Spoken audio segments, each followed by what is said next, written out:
co-host Laura. And then as anybody else from the Air District joins, we can make them co-host as well. Okay. I'm gonna go ahead and start the recording.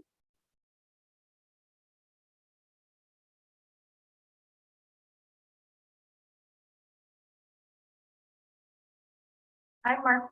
Thank you for joining. Douglas is here. They're just getting, I believe, like a glass of water, but I do think they were looking for you to make sure that interpretation's all set up. Welcome. Let us know if you need us to give you any permissions or if you need anything from us. I do believe as long as Douglas has the ability to multi-pin, he'll need to pin both myself and then my team interpreter Armando when they arrive. That sounds good. I believe we made Douglas co-host, so they should be able to do that. I can also pin them. Or would it just, no, it would just be for me.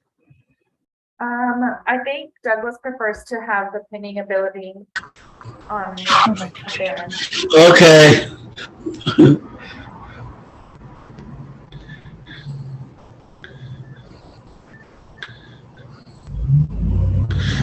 Right now, my pin not working. I can't pin you. So if you can, that's fine. Okay. So, will you let Douglas know we did make a co-host? And that's usually what we do so that he can pin. How do I know that I'm a co-host? I'm not seeing nothing. If you click on participants and when it shows your name in parentheses, it says co-host. Oh, okay, Mark, hold on. Let's see. Oh yeah, I see it. But I guess I'm limited. I won't let me pin Mark or whoever. Well, is there anything we can do, Mark, on our end?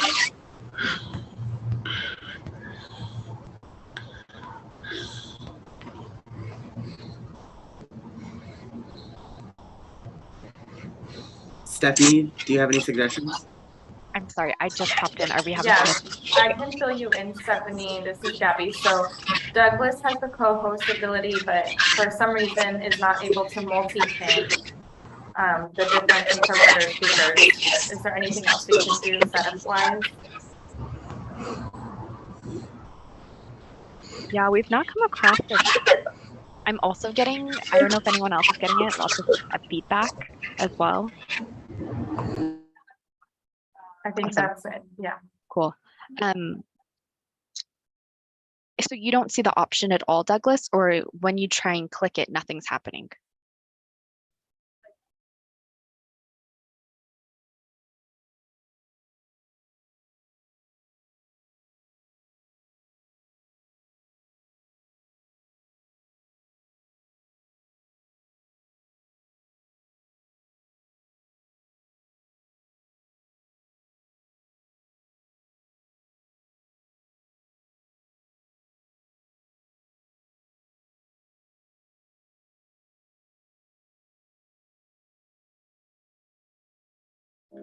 I do see the option to pin the interpreter. However, when I click it, it's simply not engaging. It's just click, click, click, click, click, and it's remaining idle, and it's not allowing the pin. So a couple of thoughts. I'm wondering if it's pinning, but nothing's changing because we're not sharing a screen yet. That's one thing I'm wondering. But also, if it persists, I'm wondering if, Douglas, you try and log out and re-log back in and see if the pin then works when you come back. Okay, it's working now. Now Mark is facing up now, so I think right now up, and you got it on the top of it now. So yeah, okay, got it. So when you presentation, then Mark disappear, and presentation comes, so I have to go into gallery view mode. Okay, I got it. Thank you. Mark disappeared. Oh yeah, I see Mark now. It went to small. Yeah, it's too small, but it's okay. It's working. Okay. What? Hole, market hole, okay. Testing out the sharing here.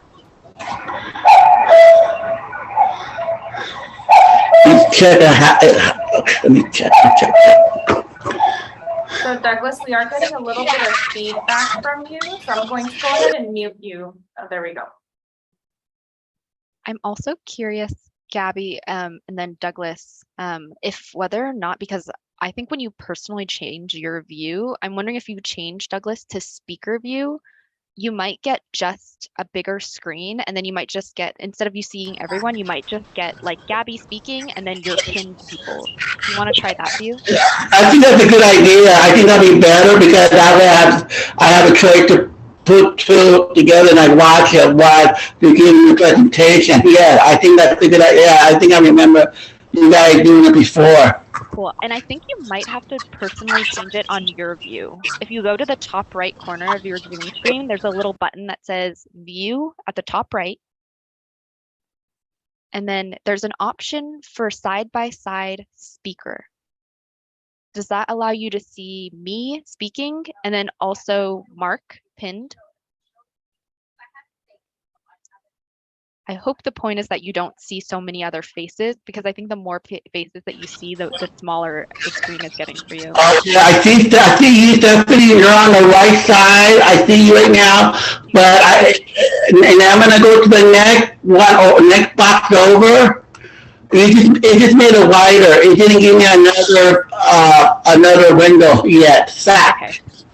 Okay. Got it. So maybe that didn't do what I thought it was going to. But maybe try and scan through some of those different views to see if you get one that's better for you, where you can see Mark and you can see the screen. Okay, let me play with this for today and see, because the way it shows that when Mark's black and it was fine. And when Mark showed it was in a smaller screen box, like you right now, you're in a smaller screen box. But that's okay. I think I can deal with that for sure. Okay, thank you. Thanks, everyone. This is Gabby. Doug, I did want to kind of share, we have one opportunity where CSC members can share out loud during the meeting. And your audio feedback is a little bit hard to hear. So if you wanted to call in for that portion, that's an option so that folks can hear you better. Or if you wanted Mark to support kind of relaying anything back and you'd rather assign to Mark, that's also another option, whatever you prefer for that.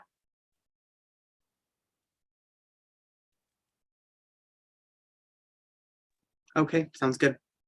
All right, thanks. And thanks everyone, as we're kind of getting settled here, testing out technology.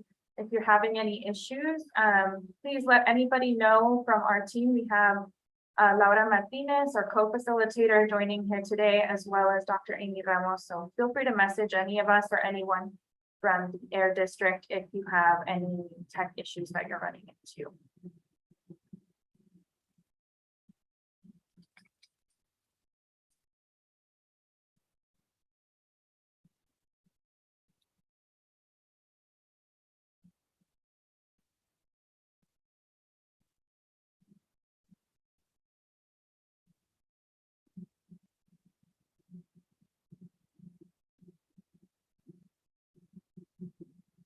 Right, and welcome to those of you joining.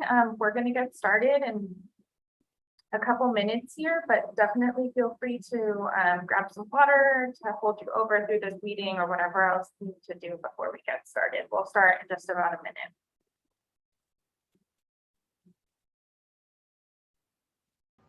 Good evening, everyone.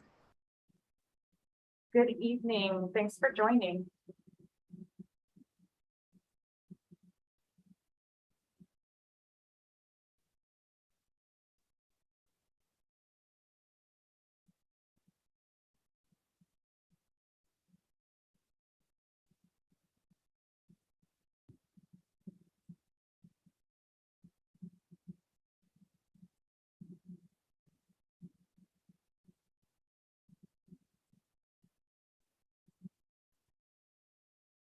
Good evening to those of you joining. We'll get started in just a minute.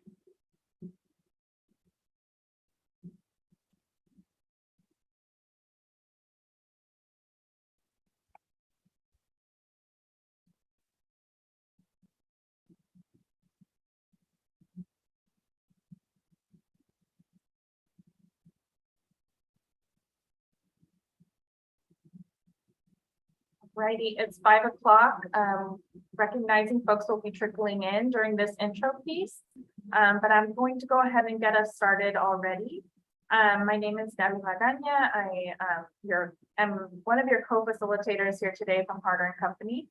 I am joined here by my colleague and co-facilitator Laura Martinez, who you'll hear from later this evening, as well as my other colleague, Dr. Amy Ramos, who is also supporting with co-facilitation and logistical pieces today. So we're very excited to be with you all this evening here for your 35th CSC meeting for the Stockton community.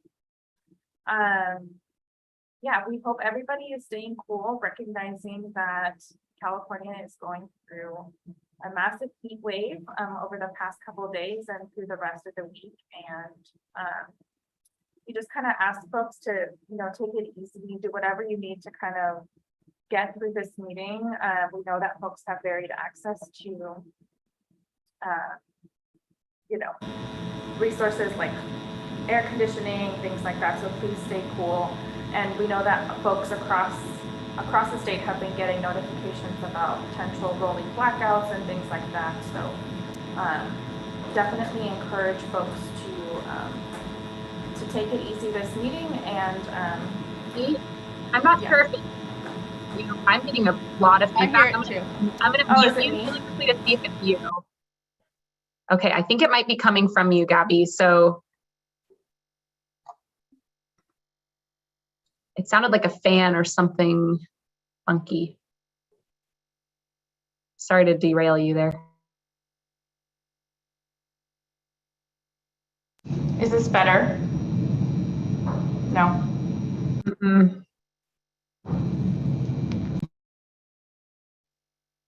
It was sort of all of a sudden too. It was pretty clear until perfect. Thanks. Yeah, it sounds like a weird little white noise or fan or something that you might have on.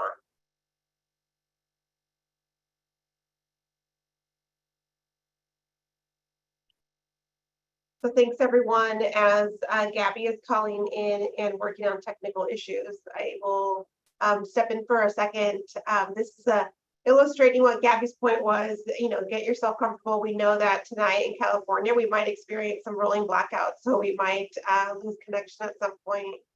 So we anticipate that we might have some technical difficulties that are beyond our control.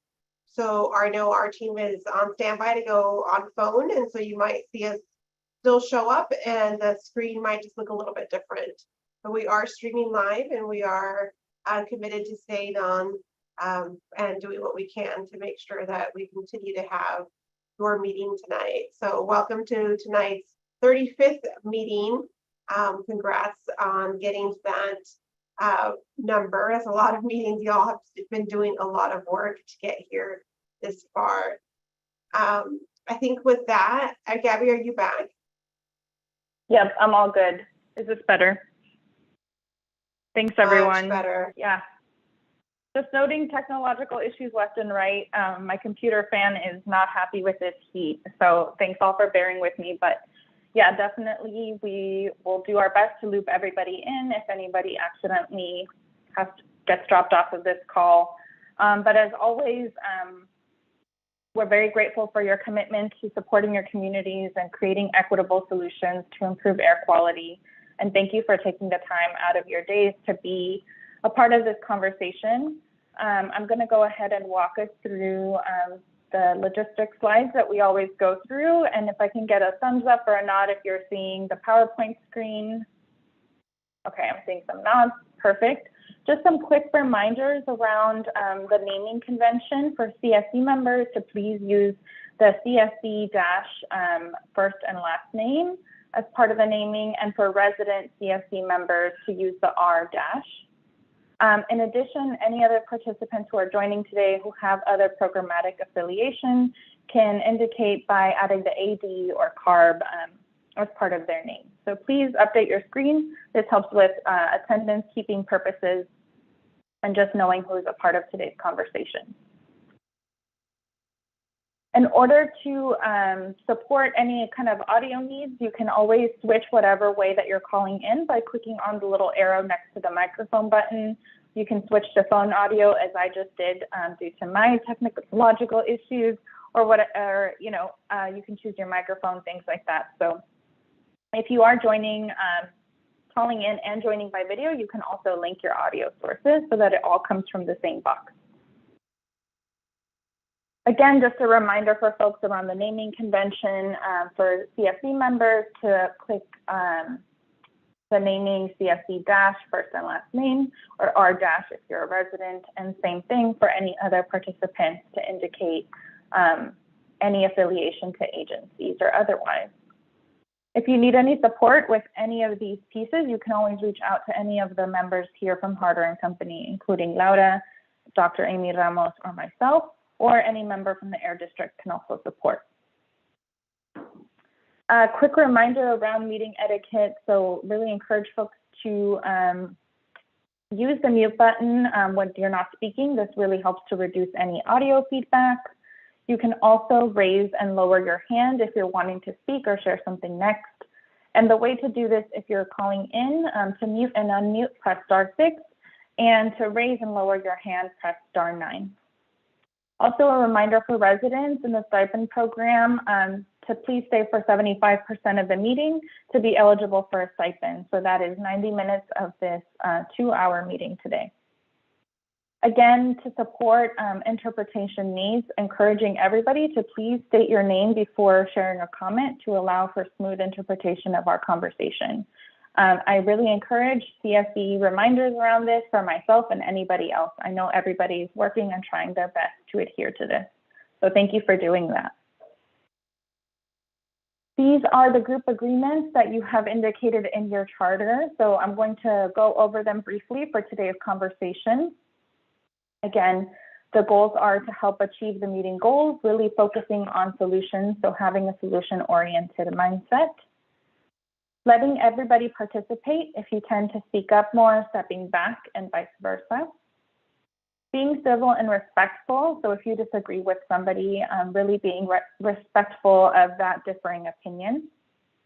Because we have so much to go through, staying on point and on time really helps us make sure that we're adhering to all of the goals that people have laid out for today's meeting, from the agenda setting and planning conversations. If you do have a disagreement, really focusing on the problem and not the person, again, to be respectful of different opinions.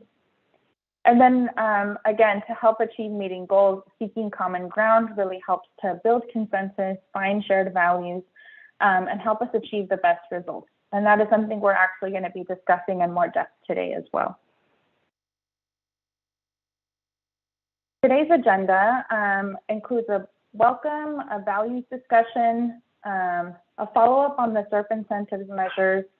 We're also then going to review the action item tracker later on, do standing updates if time allows, and wrap up the next steps as well as public comment. So with that, I'm actually going to stop sharing my screen, and I'm going to pass it off to the Air District for some welcoming remarks. Thank you, Gabby. My name is Jessica Olson. I'm the Director of Community Strategies and Resources. So my team oversees the Air District's implementation of AB617. And just so for full transparency, I have Stephanie Ng and Eric Salas, who are on my team with us today, as well as Heather Heinz, who is with our outreach team, and Brian Dodds, who will be helping us out today with regards to our incentives discussion. We're so excited. We really just, of course, always want to thank the folks that helped us arrive at today's agenda. It's going to be a little bit of a different meeting that based on kind of the intro that Gabby just gave and that you'll see here in a moment here. And we're really looking for the engagement and the feedback that we really think will help us continue to get the support we need for a lot of upcoming decisions on shifting funding. So that support will really be driven by this values discussion. And then today we are looking for feedback specifically on one particular measure, which is our residential wood burning measure, which is really just we're thinking of it a little bit more like time sensitive because we think we were close to consensus last time, and because we're close to, even though it's hard to imagine given the heat today, we are close to entering that sort of what we call that winter season where folks tend to burn wood. So that's the importance of today's discussion. Again, thank you all for helping us today. And thank you, Gabby. I'll pass it back to you. Thank you, Jess. This is Gabby. I'm actually going to pass it off to Peter from UC Davis for some quick introductions. They'll be joining the Stockton meetings for a little bit in the near future. So just letting them do a quick introduction here. Yeah, thank you so much. Hi, everyone. Yeah, my name is Peter Nguyen. I'm currently a PhD student at UC Davis. You've probably seen me a few times before, but I work with Professor Jonathan London at UC Davis working on our AB617 implementation study. And so we're mainly looking at the 4 San Joaquin Valley communities as part of 617. So I'm sure you've seen as part of our team observe a lot of these CSC meetings. But we do have a new student joining us. And so we wanted to introduce ourselves as well as Maria Martinez, who'll be joining us. But wanted to thank you so much for having us. Thank you to Gabby from Harder Company and also Jessica at Air District for having us. But yeah, I'll pass it on to Maria to just give a quick introduction so you can see our faces here. But if you have any questions about our study or anything, we're just here in the background observing, but I'll put my email in the chat. So if anyone has any questions about our study or anything, you can feel free to send me a quick email. But yeah, I'll pass it on to Maria for a quick intro. Hi, everybody. I hope everybody's doing good. My name is Maria Martinez, and I'm an undergrad at UC Davis. And I am the research assistant for the study of AB617. And I'm actually from Stockton, too. So I'll be joining the meetings, the following meetings for probably the rest of the year and the upcoming year. And yeah, and I'll be present here at the meetings. And yeah, thank you so much for having me. Thank you. This is Gabby. Thank you, Peter and Maria, and welcome into this space. And thank you for introducing yourselves. I am going to go ahead and kind of start us on this next agenda item and share a little bit about why we're having this conversation. So the first agenda item for us here today is this values discussion to support Serp implementation. So we're seeing that the CSC is really coming to a pivotal point in Serp implementation where you're really operationalizing that plan that you worked so hard on over the past years, really. And we recognize that there's a lot of decisions being made, and there's a lot of folks here with varying levels of expertise in different fields and domains. And so what we're trying to do with this values discussion is think about how we can understand the shared values of the CSC and really help that to drive the decisions that you're making around how you're adjusting, if at all, what you're implementing, how you're shifting funding when that's necessary, really driven by those collective values of the group. So you'll see here that we're having a dedicated space to really follow up on that values conversation that Jonathan helped us lead last month to really build a mutual understanding and some alignment amongst this group. We're doing this before we talk about the wood burning incentives measure, because we're hoping that this discussion really helps how you think about the decision you're going to make later this evening. So that's a little bit about the sequencing if you notice the shift in the agenda order there. With that, I'm actually going to pass it to my colleague, Dr. Amy Ramos, to share a little bit more about why this is important and how this is actually showing up across AB617 communities in the San Joaquin Valley. Thank you so much, Gabby. And thank you again, UC Davis, for being here and providing us insights on the lessons learned of the implementation of AB617. So I think it's perfect timing to have UC Davis here, because what I wanted to add to today's context is just to remind all of our CSC members today and our public that you are here because you're committed individuals to ensuring that we have climate equity in the San Joaquin Valley. As you know, we continue to experience many inequities in the Valley and across the state, and your values are important in ensuring that you allocate and help allocate the resources that are needed for the Stockton boundaries. And when you're making decisions today, be thinking about how do you show up in this space? What originally motivated you to show up today? And how can you use those values to guide your decision making? And think about how you can bridge the decision making with others who might have new information that might help elicit or elevate some of the biased thinking that we all might have, right? We're humans, and I know as humans, sometimes we're even biased about being biased, and sometimes it's really important to recognize that. I know all of you are committed to making change and committed to having some equitable outcomes for the Valley. As part of that, our discussion today is to help elevate what are those equitable practices that you all can engage in, use your values to guide the decision, and use your values and the people that you represent to guide you in that decision making, right? All of you have a different lived experience, and you're on this committee because you represent individuals living within this geographic boundary. So how can you bring their knowledge, their lived experience to help you make a decision so that we can ensure that resources do get allocated? That is something that I'd love to make sure that you're thinking about as we move through today's conversation. And think that when you say no to something, it's not that it's no forever, it's that you are in the moment making a decision so that you have the most effective outcome or immediate outcome so that we can move forward with the continuous implementation of AB 617. So with that said, if you all have any questions about the larger implementation, I'm happy to have any conversation with you all one-off today. As you know, you see us on multiple meetings.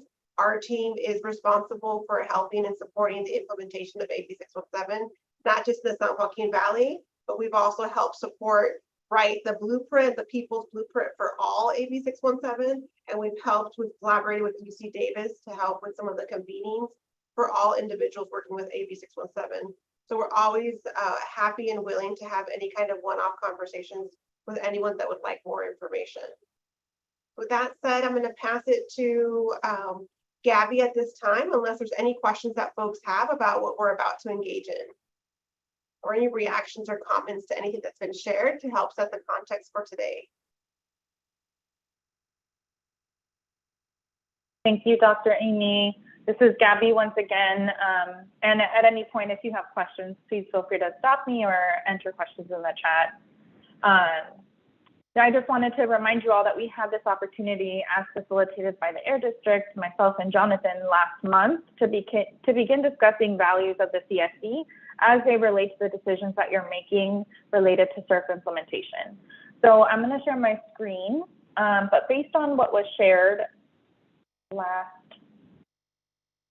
month, we learned that amongst the CSC, some of the biggest priorities include maximizing emissions reductions in the Serp, pursuing solutions that protect communities as soon as possible, and ensuring that the funds are allocated as soon as possible. We know that these are not mutually exclusive values. They interrelate in a lot of different ways, but in understanding why some of these are more important to certain folks and really hearing that perspective behind why this is a value different folks hold, this will really help you build consensus around the decisions that you're making. There were other values listed on there, and those were actually related a little bit more to the school incentives measures, but they didn't rise as a priority. So what you see here are those top 3 priorities that were identified amongst the group. What we want to do here today is create some space to actually hear and have a conversation with all of the CSC members. So for non-CSC members, this is really an opportunity for you to listen and take in the information that you're hearing from the fellow CSC members joining. But we want to discuss these values and why they're important to you as individual members of the CSC. We know you all have voting power. You get to decide how this Serp is being implemented, and you're coming again to a point in this process where there's a lot of decisions being made during these meetings. The decisions that you're making here today are not changing the Serp. They're really pivoting and shifting funding as needed, right? And so we know that you want to be intentional about how you're making those decisions and where you're seeing demand for pivots or changes and adjustments. So by taking some time here today to reflect on these values, this is going to help all of you come together to feel more confident in understanding sort of the consensus amongst the collective. So we actually want to make space here one by one to hear from the different CSC members, giving you just about a minute to respond.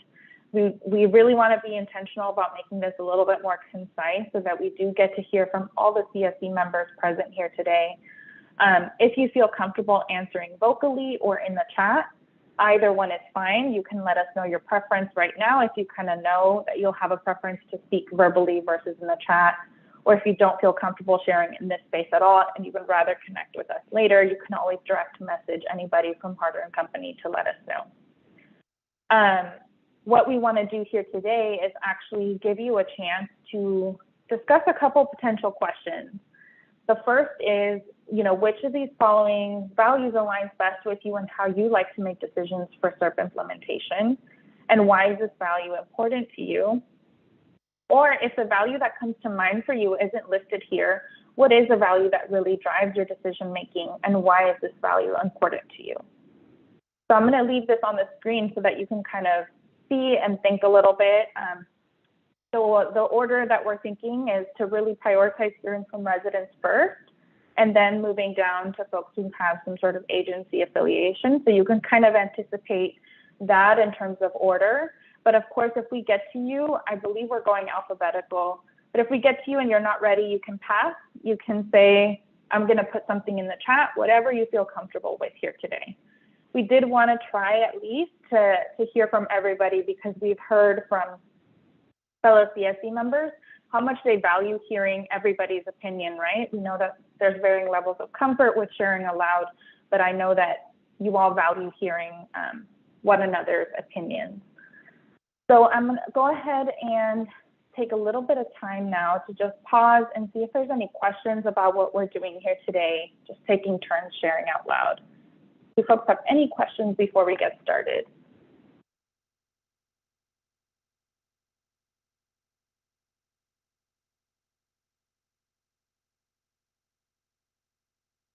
All right, I'm gonna, oh yeah, Margot, I'm seeing your hand raised. Yeah, I just want to, so we're looking at these in terms of values and we're reflecting on how we would like to reallocate some monies. Is that the point here? Yeah, well, the reflection around reallocating money, you've done last month, right, in some ways, and then you're going to do it again tonight when you think about the wood burning incentive. But this is not the only time you'll be doing something like this, right? It might happen next month, the following month, as needed to implement the Serp. Right. So what we're doing right now is taking the time to reflect on the collective values so that when you are pivoting funding or making any other decisions related to Serp implementation, that you can use this conversation to inform how you're making decisions. Does that kind of answer your question, Margot? Yes, thank you. Yeah, thanks for asking that.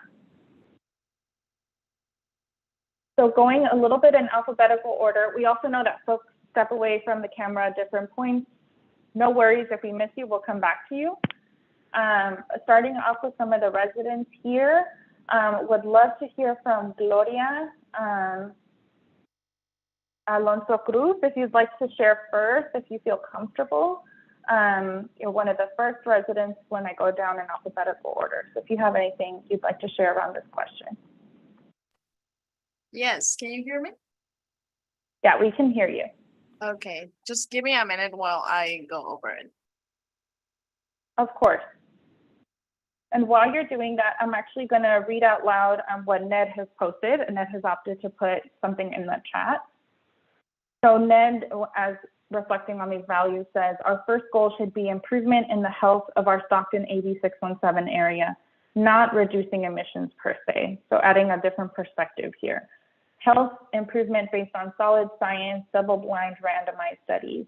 Then see the link between actual exposure, not emissions, and health. And finally, emissions, which are very blunt, indirect, and could result in a misallocation of economic resources. We want cost benefit based on the most economically efficient way to achieve health improvements. Thank you for sharing your perspective in the chat, Ned. And Gloria, if you'd like me to come back to you, let me know as well, and I can go down the list. I have my answer. So my value would be number 2, which is pursuing solutions that protect communities as soon as possible, especially because of the impacts that we're seeing on a lot of community members, especially with, for example, this heat wave season. So the reaction and the adaptation demands that are happening at the moment speak true to that.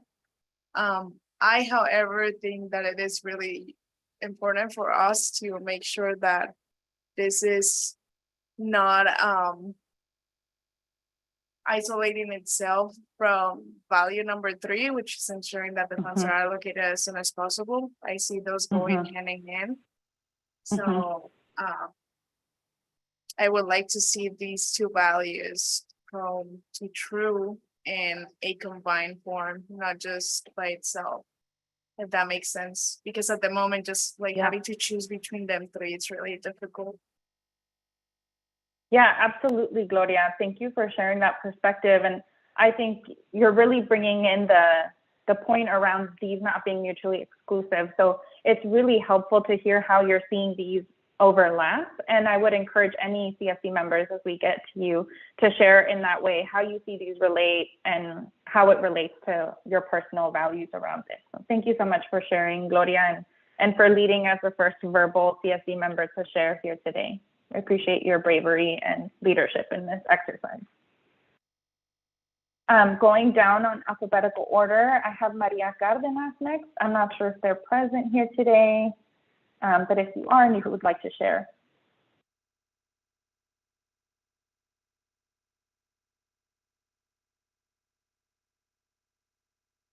All right, I don't think they're present here today. I'm seeing another comment in the chat from Bobby, preferring to respond here over the chat, but they lean toward value number 2 around pursuing solutions that could protect communities as soon as possible. So similar to Gloria. Next, I have here Mary Elizabeth, if you feel comfortable sharing, and if you would like to share verbally at this time. Sure, thanks. I lean towards 2 because it includes the as soon as possible, and it has the community protection. I also believe that if we can maximize our emissions, we're going to be helping to protect the community from air pollutants. Thank you. Thank you, Mary Elizabeth. Dr. Eugene, are you present and would you like to share verbally? I'm thankful to hear the comments that has gone before me. We do need in our community to be concerned about our health, safety, and our environment. It is all to be discussed, and also as what is taking place, implement some devices, some assistance in making an improvement in our environment. Thank you for this time. Thank you for sharing, Dr. Eugene. The next person I had on my list, just going in alphabetical order, is Jennifer Flores, who has responded in the chat, noting that they choose value number 2. They'd like to see things changing sooner rather than later. I believe this is an alternate resident, so because Jennifer Flores was present, I'm skipping to the next individual, who's actually Bobby Gomez, who responded earlier in the chat. So moving on to Regina Griffin, if you are present and you would like to share verbally.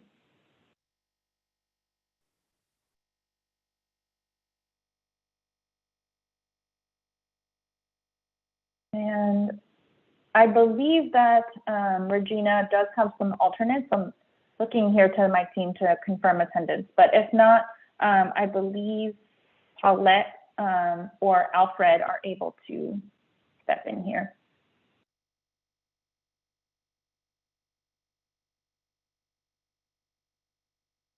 All right, okay.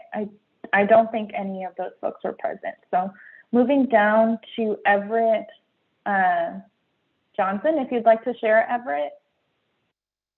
Great. Yes, Everett Johnson, and again, I just wanted to say that my residence is located at Airport, between Airport, Hazleton, and Anderson Street, and I have the Santa Fe train station behind me, Union Pacific on the left, and the Airport Way that is a corridor to the airport and trucks and everything else. So admissions is going to always be something, but I think we have to work together with the other agencies, because we definitely need that rail, the high rail, and other things. But I think the most important thing, we have everything intact. We just have to sharpen our pencils, and number 2 and number 3 will work together and accomplish what we need to do. Everything is working. It's just that we have to sharpen our pencils and be specific and do what we need to do to protect ourselves and the community. Thank you. Thank you, Everett. I'm just going to reiterate a little bit. There was a little bit of a delay, but it was pretty clear to hear you. Just sharing your perspective around emissions and how they really affect your neighborhood and immediate part of the community. So very important feedback, but then also how you're seeing number 2 and number 3 being really interrelated, everything really connected. So thank you for sharing that. I'm going to move down to Nate, if you're present and you'd like to share.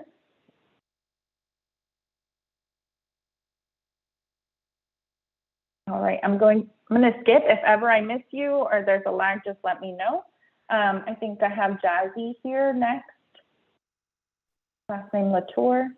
Yeah, I'm here. I'm definitely leaning towards 2, pursuing solutions that protect communities as soon as possible, especially communities that are most impacted within the boundary. Thank you, Jazzy, for bringing that equitable perspective. Noting a response here in the chat from Stacy, choosing number 2 as well. Every day counts, and the sooner we can make a positive impact and decisions, then the livelihood of residents can improve. Thank you for adding that. I believe Ned shared earlier in the chat. So moving down to Stacy.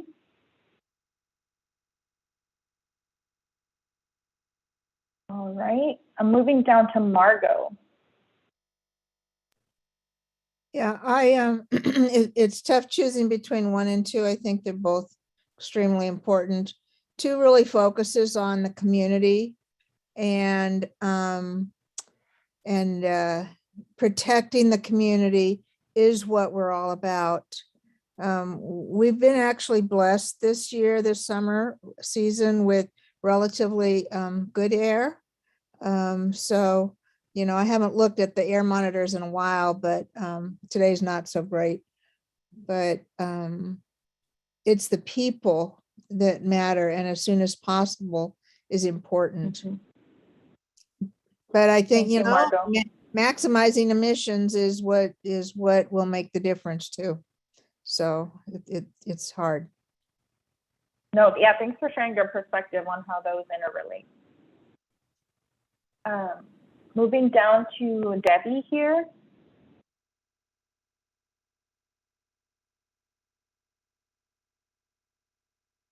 Okay, I don't know if Debbie's present. The next person is actually Florence, so thank you for putting it in the chat. That number 2 best aligns with how you make decisions. You said our communities have been waiting a while for change, and that number 3 is a close second. So kind of that sense of urgency I'm really hearing conveyed, so thanks for sharing. The next person I have here is Leonard.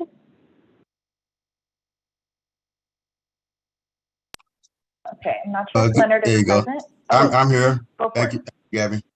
I lean toward number 2, pursuing solutions that protect communities ASAP, because a lot of these communities have been disbanded for a long time, and they've waited a long time, and people come and say they're going to do things, and time goes by, and the matters just get worse, and eventually the people who weren't doing it quite as bad are now doing worse, and it just continues to grow. So sooner the better. Thank you, Leonard. Douglas?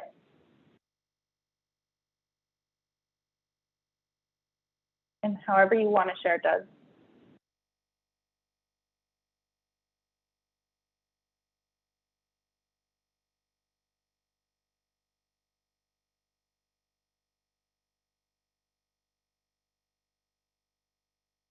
I believe, Doug, you pressed *6 to unmute. Yeah, and you're unmuted. So if you try speaking, we can test it. Okay, can you hear me now?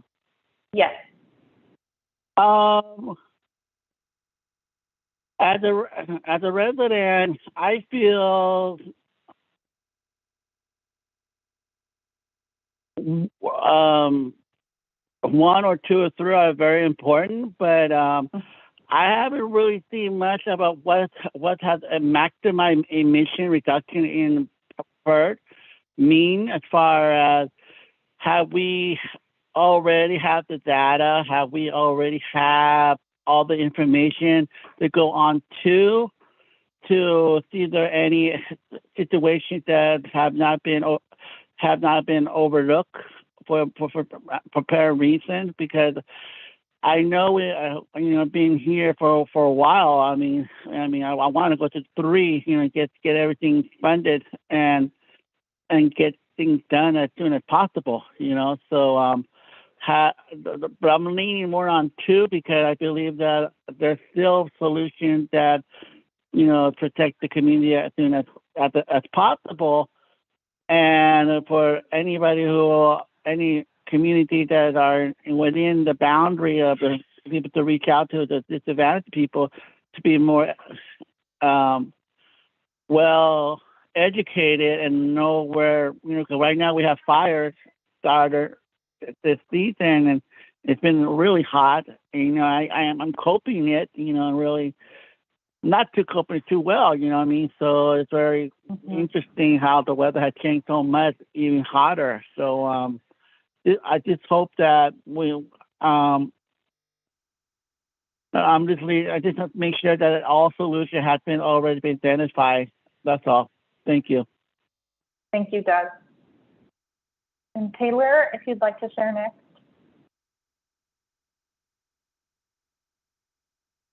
Not sure if Taylor's present. Moving down to Cynthia. All right, and these are actually our EJ folks. So I think the next person on here is Jonathan. Yeah, I would probably say 2. We got to give power to the people, and being able to give funding, incentive programs to the people, I think, as much as possible. I mean, people see it. People I talk to see it, but when it comes to having those incentives available for them, it's still waiting. And so I think as much as possible, if we can get that going, the community-based organizations can handle the rest, and the residents can do it. As long as we get the funding out there for those incentive programs, I think we can make it work. Thank you, Jonathan. I have here Catherine.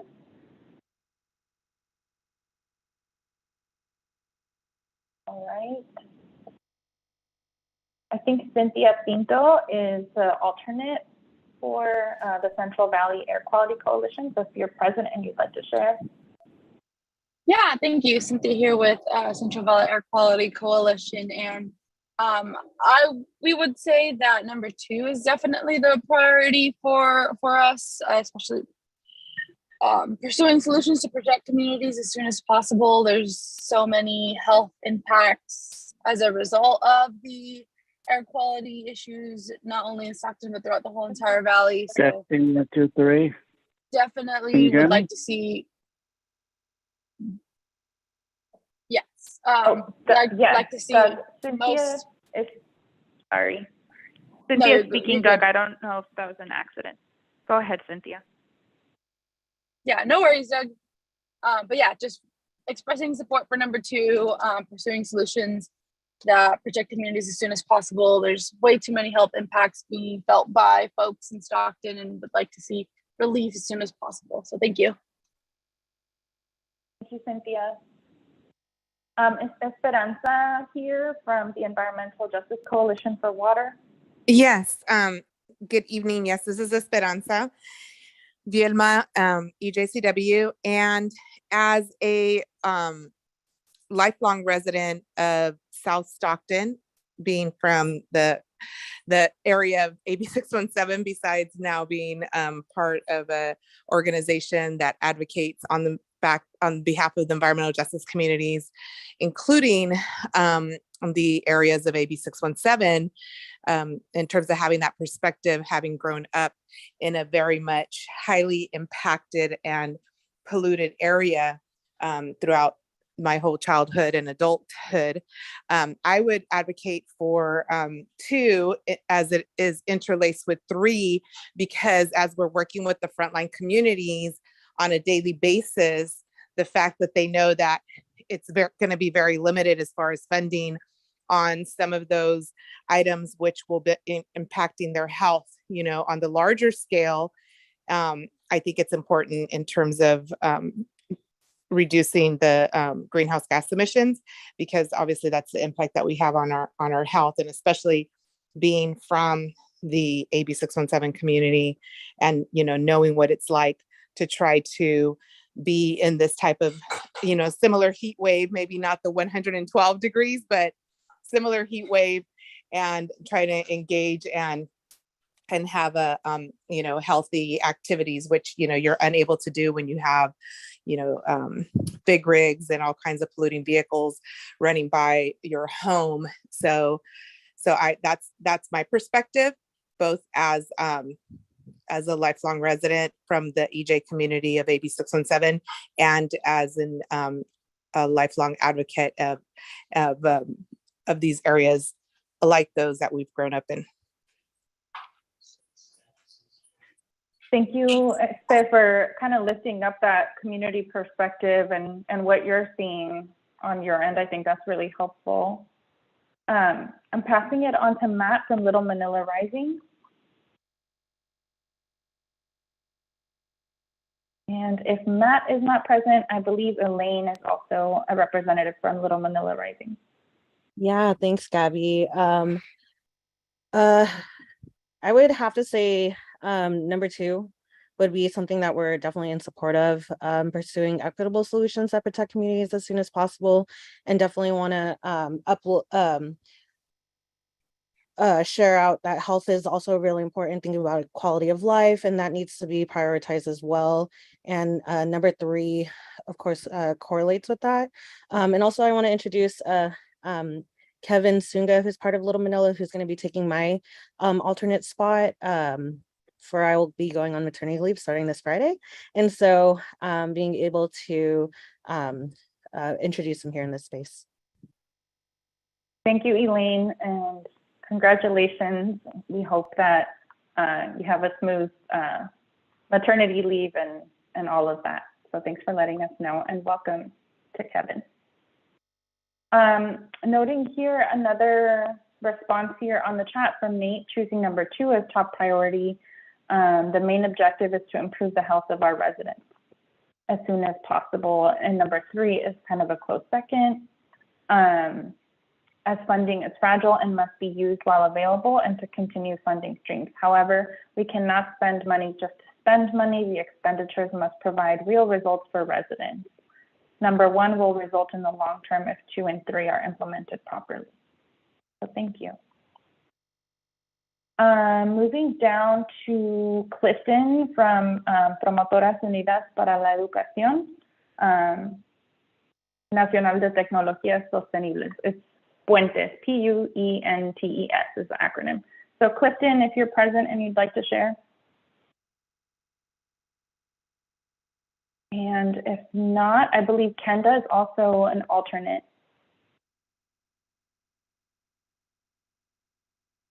Okay. Moving down to Spencer from Restore the Delta. Hi, everybody.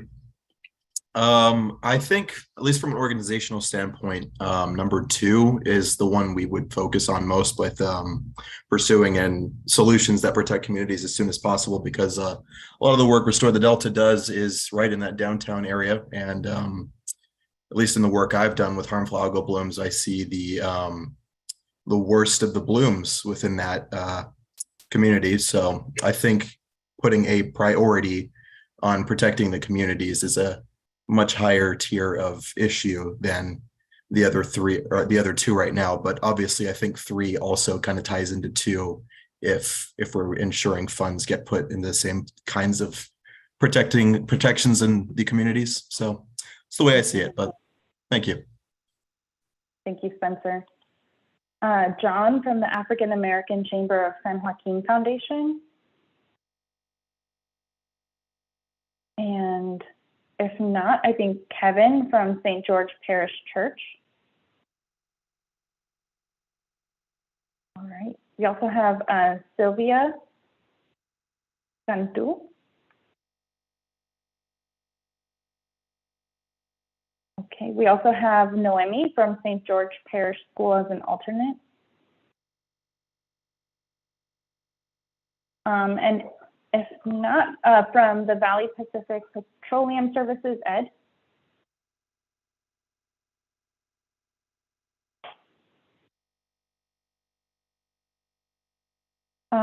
Moving down to a couple government officials, Robin de Guzman from San Joaquin County Public Health Services Health Promotion. No. Grant from City of Stockton. Maria Mendez from SUSD.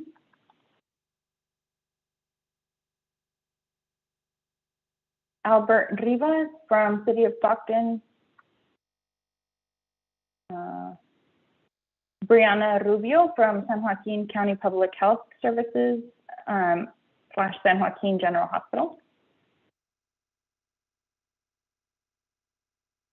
And Jess Wingfield from Port of Stockton.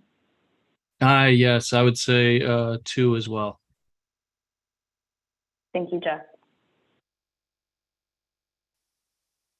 Uplifting another thing I'm seeing here in the chat, so Ned shared, they're not aware of any studies that show GHG exposure have a direct effect on health at anything less than 10,000 ppm, not our current ambient 400 ppm. We should focus on criteria, air pollutants that have a demonstrated direct effect on public health in the AB617 area. We should listen wisely, focus on those pollutants such as PM 2.5, SOx, NOx, and VOC, and the link between actual exposure and the incidence of asthma. Asthma is the most serious problem we can address, and we have some hope to measure progress. Thank you. And Brianna mentioned number 2, their mic is not working. So thank you for sharing. I believe that's everybody I have here from the CSC roster, but if I missed or skipped over you, now's the time to let me know, and we can definitely orient to anybody else who hasn't shared yet.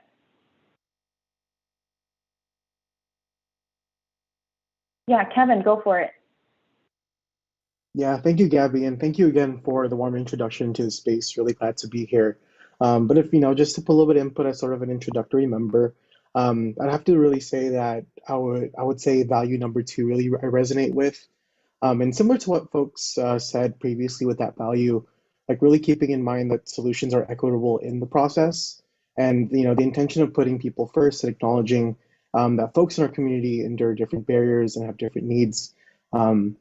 And focusing really on the priority areas that can see immediate positive impacts, and also the partnerships between trusted local-based organizations and agencies, in addition to state and county agencies, to really help bring those solutions. But I do see number 2 kind of encapsulating like 3 and 1 in that in those values. Thank you. Thank you, Kevin, and welcome into the space. And Christine is also sharing, they haven't shared, but they're also leaning toward value number 2. Lots of people made great points about it, and they agree. So at this point, I just want to uplift a little bit about kind of what I'm hearing and some of the themes I think are coming up and what people are sharing. I think folks are really elevating the point of you're really here to protect communities. Number 2 seems to be a very strong shared value amongst this group. And there's a lot of really important considerations that people are adding to this, including considerations around equity, thinking about which of the communities, which ones are being most impacted, and how are you addressing the needs of those communities first. And then there's been a lot of people sharing how they're seeing all of this interrelating, right? I heard in the chat, or I saw in the chat, a little bit about how value number 2 really intertwines with number 3, right? If you're pursuing solutions that are protecting communities as soon as possible, you're also then allocating those funds in support of that. And then also how people see 2 and 3 essentially fulfilling number 1. So if you're doing your job in these other 2, by default, you should be contributing to emissions reduction. So it's really helpful. I hope that you found it valuable to hear more of the thinking and how people connect those dots based on, you know, where they stand, which communities they're from, which communities they serve. I think we have time for a reflection from 1 or 2 CSC members. If you'd like to share something that you learned from hearing your fellow peers sharing about their values, or something that, how you felt about this exercise, if you found it to be valuable in terms of learning from your peers. I think we can take around 2 comments with the amount of time we have.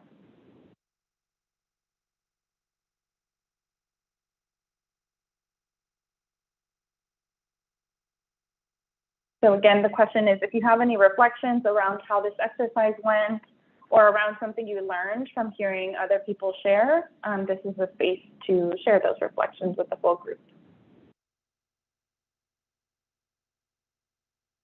So elevating that Jonathan put in the chat that this exercise was much needed, that it took time, but it was needed.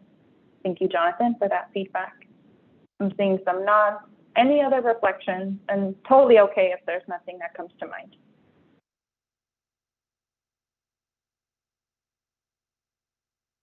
All right. Well, if there are no other reflections at this time, I'm just going to offer some kind of reflection considerations for you as we move through the remainder of our agenda here this evening.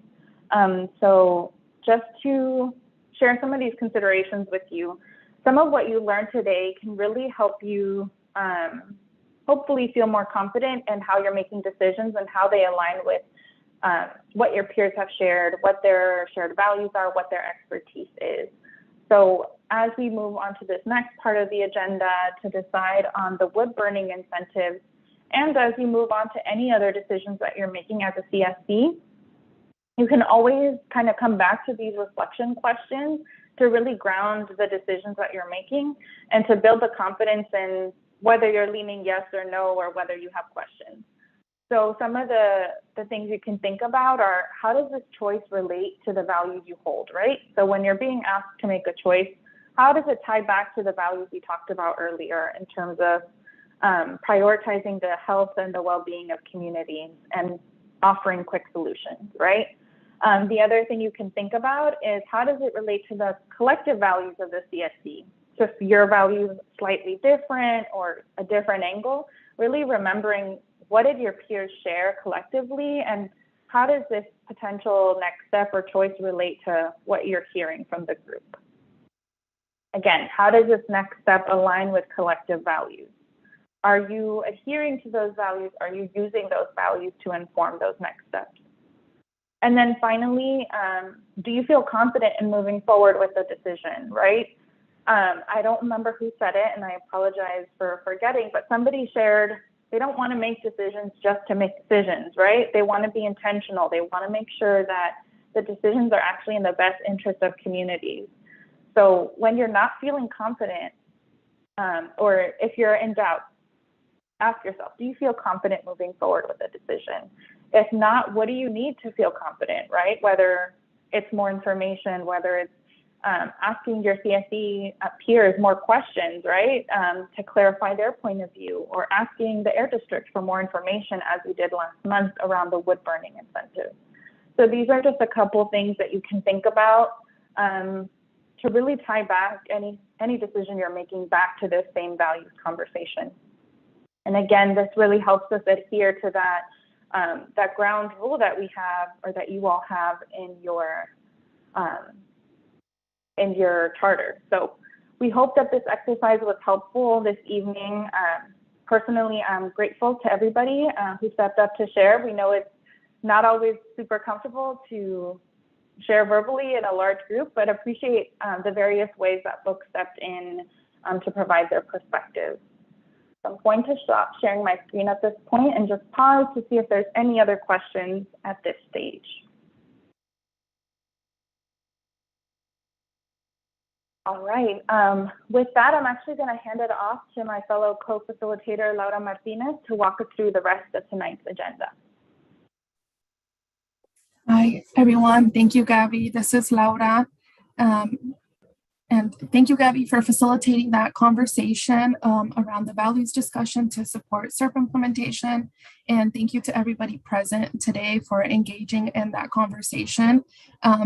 Having these discussions helps elevate your voice and your values. So it's definitely needed, as I read in the chat. And by sharing your values, it'll help us move forward with this next agenda item, as Gabby mentioned briefly. And during this presentation, the Air District will be following up on August's Serp incentive measures presentation, and today's focus will be on the residential wood burning measure. And the Air District will continue to gather feedback from CSC members on how to adjust funding to support existing Serp measures. And again, as Gabby mentioned, as the Air District is presenting, please keep in mind how your values align with the presentation and how you'd like to move forward. And with that being said, I'll pass it on to the Air District. Thank you, Laura. Can everyone hear me okay? My video is lagging, so awesome. Okay, so I might turn off my video if need be. I'm having some issues. Again, this is Jessica from the Air District. I want to just stop and just really thank Carter & Company and all of those that were involved with the agenda setting. Margot's name is coming to mind because I know she was really vocal during that agenda setting that allowed us to have that. I think that was the first time we've heard from that many different voices, especially this early in the meeting. I mean, we're only halfway through the meeting and I got to hear so many voices and see so many perspectives, and I really appreciate it. And like Laura just mentioned, it really sets us up nicely for the discussion we're about to have. So just thank you so much. I am going to share my screen. I'm going to share some slides that we did update a little bit as we were hearing the reflections tonight, just to provide more context. So they're slightly different than what's presented online. Not that the information is different, we just added more information because of the values that we heard today, and certainly can continue to add more context based on our discussion that we just had. So the slides I'm about to share really quickly. All right, is everyone seeing? It says Stockton Serp measure incentives. Awesome. Okay, so going through, so I'm just going to briefly recap what we did last meeting. The only thing, just for perspective, that we're going to deep dive into right now is the very last bullet, but I wanted to remind folks what happened last meeting because it is related. So we had two kind of updates that you all wanted for the August meeting related to Stockton Unified School District. We did provide an update via email since the last meeting that Stockton Unified did officially approve the purchase of the 10 electric buses to replace diesel buses running in the community. And you may have seen through various different outlets, and then of course in the chat just a few moments ago, that Stockton Unified does have a new transportation director. He is a fellow CSC member, Nate Knott. And so he's committed to continuing to work with us on pushing that forward. And we're just so excited to have him and to have really an ally over there that, you know, again, has been here the whole time with us and is really, I think, in tune with a lot of the values we just shared, and including the values that he shared with us. Stockton Unified also gave us an update based on the information that you all helped us gather on the status of air filtration deployment, and confirmed that they no longer needed the Serp funding, which was just supported by a vote that we all took as a CSC, where the majority ruled to move the allocated funding away from the school air filtration. So last meeting, we talked about, okay, well, how do we decide collectively to have suggested sort of movement of that now sort of unallocated funding to other measures as needed. So what we did during the meeting was we attempted to sort of take the list that we had heard kind of thus far and take that to a decision point at the meeting last month. We did talk a little bit, one of the concepts was to increase the funding for residential lawn and garden, since that is something that we've heard from various folks. We did take a sort of a consensus vote, and at the time, the majority ruled not to pursue additional funding. So I'm just kind of recapping that for you. We will still pursue the Serp measure. So I want that to be clear. And then, of course, as we move forward, we can certainly discuss this, certainly as it relates to the sort of the principles that you all laid out today. So this just means for now, we're not pursuing this, but if folks feel as we implement this measure and we get all the 50 units out there and it really does become a measure you all want to continue to pursue, and there is funding available from a different measure, we can re-attack that discussion later. I also want to just flag for you, we're not going to discuss it right now, but we have it kind of in the parking lot to discuss. Folks were interested in discussing the commercial units. We do currently have funding in the Serp for commercial units. And so we can bring that later for a discussion if we do need to increase the funding for that, because that was something folks were interested in. Finally, one of the last things that we discussed was fireplace replacement. We had actually a lot of folks that supported the suggested changes, but then a lot of discussion that was needed and a lot of questions came up that we wanted to address and come back with a little bit more information. And so right now, what we're about to share with you are a couple of slides on sort of how the program works, what the funding currently looks like, some cost information, and actually just an update as to what we're trying to do actually across the valley, which will impact, of course, the 617 communities in making this a more equitable program. And of course, as always, at any point, I am unavailable to see the chat and the raised hand. So please help me, Gabby, or anyone else in addressing questions. I'm happy to take them during the presentation. So just a recap, and I think this is what was maybe, hopefully this is a little bit more helpful for folks to understand what the Fireplace Changeout program does. So essentially, we will incentivize residents. So kind of to a lot of your points, and I heard even Jonathan and a few others say, there are certain measures, of course, that reduce emissions, that get emissions reductions that immediately help health in the community. But then there's also, in addition to that, there are also certain measures that do that and support the residents in that the incentives themselves go directly to the folks. And this is one of those. So this would essentially pay folks to render either their fireplace inoperable or remove like a wood burning stove from their home and replace it with either a natural gas insert or an electric heat pump. The electric heat pump is a little different in that requires you to essentially replace like your whole furnace and AC unit. So it's not like an electric fireplace, which I think was part of the discussion last time, and I wanted to be clear on that. It's a much more comprehensive change out and definitely much more expensive, but certainly something that would be obviously an emissions reduction.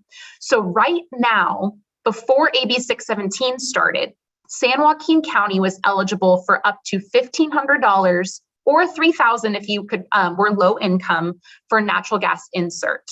And then the electric heat pump was up to $3,000 for low income and only $1,500 for electric heat pump. With 617, as you all know, once we adopted that, we essentially adopted what we call our hotspot counties, meaning that Stockton, the 617 community alone, got an increase. So anyone that lives in the Stockton boundary, as it stands right at this moment, can get $3,000 for a natural gas fireplace or $4,000 for an electric heat pump. So why are we coming to you again about this? Well, something that we've heard very loud and clear throughout really the Valley, but certainly in AB617 communities, is that $3,000 does not cover the full cost of replacing the fireplace. And folks that are especially in these impacted communities, even though we're seeing an average cost just slightly above that, slightly above it is still too much for some folks to pay. So what we did is we've come back to you with some of the average natural gas device costs by year that we've actually collected data from actual applicants to our program. So right now what I'm sharing with you is an average cost. So this means there is a range. Primarily, we are seeing on the lower end about $3,500 to replace a natural gas device. And of course, folks can pick whatever kind of device. So folks are replacing it. Some folks are able to replace it with a little bit more expensive devices, and we're seeing somewhere in the $5,000 or even $6,000. So that's why the average is in about $4,400. But essentially what we're seeing is that even at $3,500, we're asking folks in these communities to spend $500 extra to replace their devices. So what we've done already in Shafter and in Fresno, which also has this in their Serp, is they've voted to increase the cost to match or exceed the kind of the typical cost that we're seeing in these communities, so that it's essentially no cost to residents to replace their fireplace with natural gas devices. So we have here for you today just a little bit more of an explanation of what we came to you last time, and actually an increase by a few $100s to what we came with you last time. So we at the district are actually going to adjust our entire program. Many residents throughout the entire Valley are in an EJ community, so in a disadvantaged community or a low-income community impacted by pollution. And so just in San Joaquin County alone, we are increasing the incentive for everyone, and this is what all of the counties outside of our hotspot counties are potentially going to receive. We are hoping to take this to our board next week. And we're going to significantly increase the electric heat pump incentive as well. So this is happening. The one on the left, this blue, this is what we're taking to our board. On the right is essentially what we're going to take to our board for what we're calling the hotspot counties. So the ones for the purposes of outside of 617, what we call attainment of the air quality standards. We target this for Bakersfield area, so Kern County, and Fresno and Madera counties. We are proposing to tie the 617 boundary of Stockton to those and significantly, again, increase the incentive for natural gas and for heat pumps. Something that I wanted to just point out is that the target for this, just to kind of bring it home for the discussion we just had, would be 49 tons of direct PM 2.5, and that's targeting 100 devices in the community. This is actually the most direct reductions for PM 2.5 to come from one Serp measure. It's actually the lowest cost per ton of PM 2.5 from one single measure in the Serp. And this actually has direct neighborhood benefits. So anytime you remove someone from burning wood in their home, you are directly reducing smoke from that neighborhood. And so I just wanted to help kind of frame the discussion and frame kind of where we're at. So really what I have for you, and I'll pause if there's any questions here. Oh, sorry. One more question that folks had that I think is super important, and I really appreciate the conversation, was, okay, well, you're asking folks to now go from burning wood, which of course, as we all know, and we've all talked about a lot, is very harmful. It's direct smoke into your lungs. But now you're asking them to pay for more gas bills or higher electric bills if they're going to get electric pumps. So what we've done is we've looked at, and we certainly want to start maybe including in our outreach materials, we're happy to work with the outreach committee on this, some energy bill assistance programs that already exist that we want to make sure folks are leveraging and taking advantage of. And this is something that we want to continue to work with you all on, learn more about, but certainly there's a couple. There's one particular within the county that's through a California program called HEAP.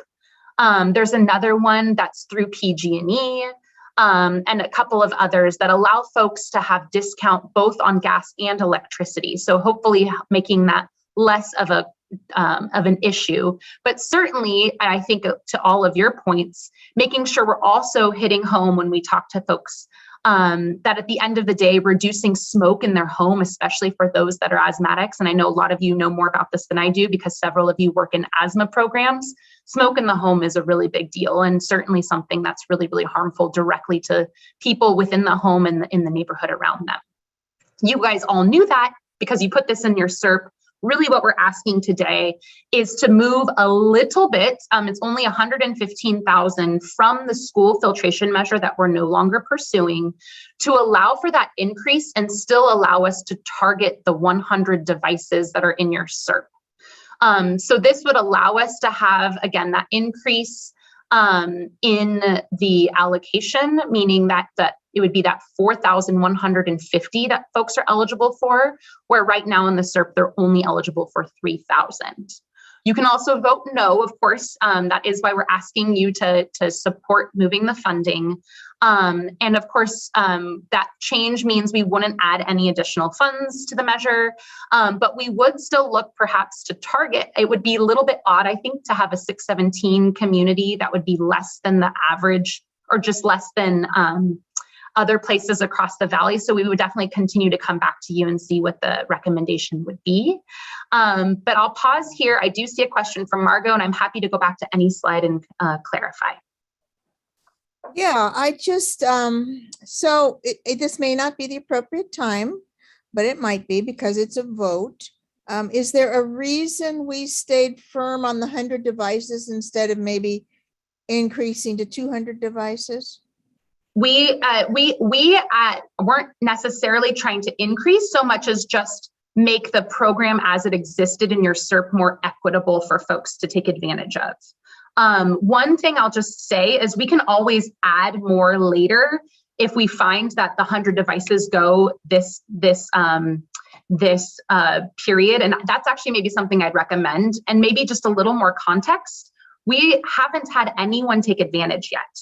And this has been open for a while. And I know SB and her team have been doing pretty targeted outreach to folks. And so we do know there are a couple of barriers, and one of the main barriers we've heard is funding. So if we maybe increase it, make it more equitable so folks don't have to pay so much out of pocket, and we find that it's like oversubscribed, then we come back to you and say, wow, 100 people took advantage, and we look to you all to make that recommendation.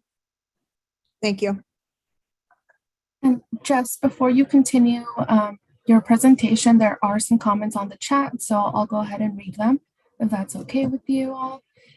This is from Jonathan, and Jonathan said, this is an important incentive. This is something Johns Hopkins researchers have been looking at for getting residents to change their old wood burning fireplaces.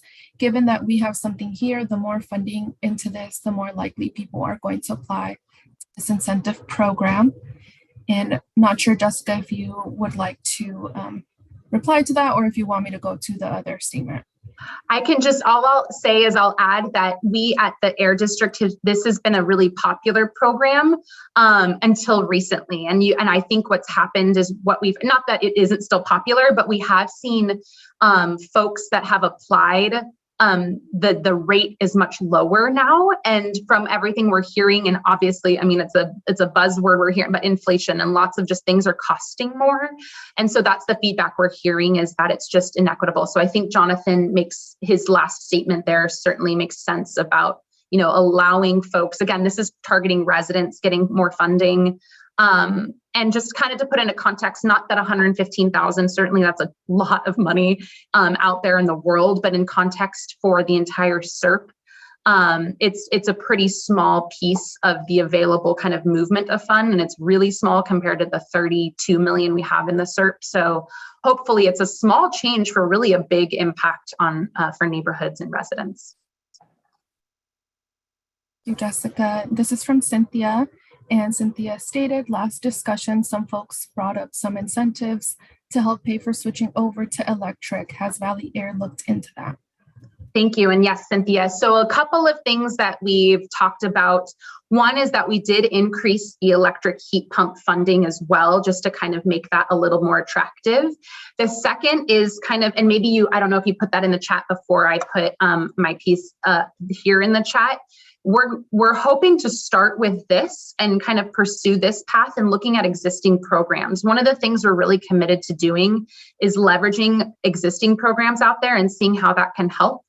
But certainly as we help transition over, I think, of course, a lot of us know not only are, utilities bills going up, but obviously electric reliability on certain days can be an issue. Obviously, those days don't coalesce or coincide with days you're hopefully heating your home. But certainly we've recognized those issues. So we're hoping to start by partnering with other agencies. And then again, as I mentioned earlier, moving forward, if we do see that as the one barrier, then we can certainly talk about that. Thank you, Jessica. There are a few more comments in the chat. This is from Nate, and Nate believes in pursuing this funding emissions reduction strategy.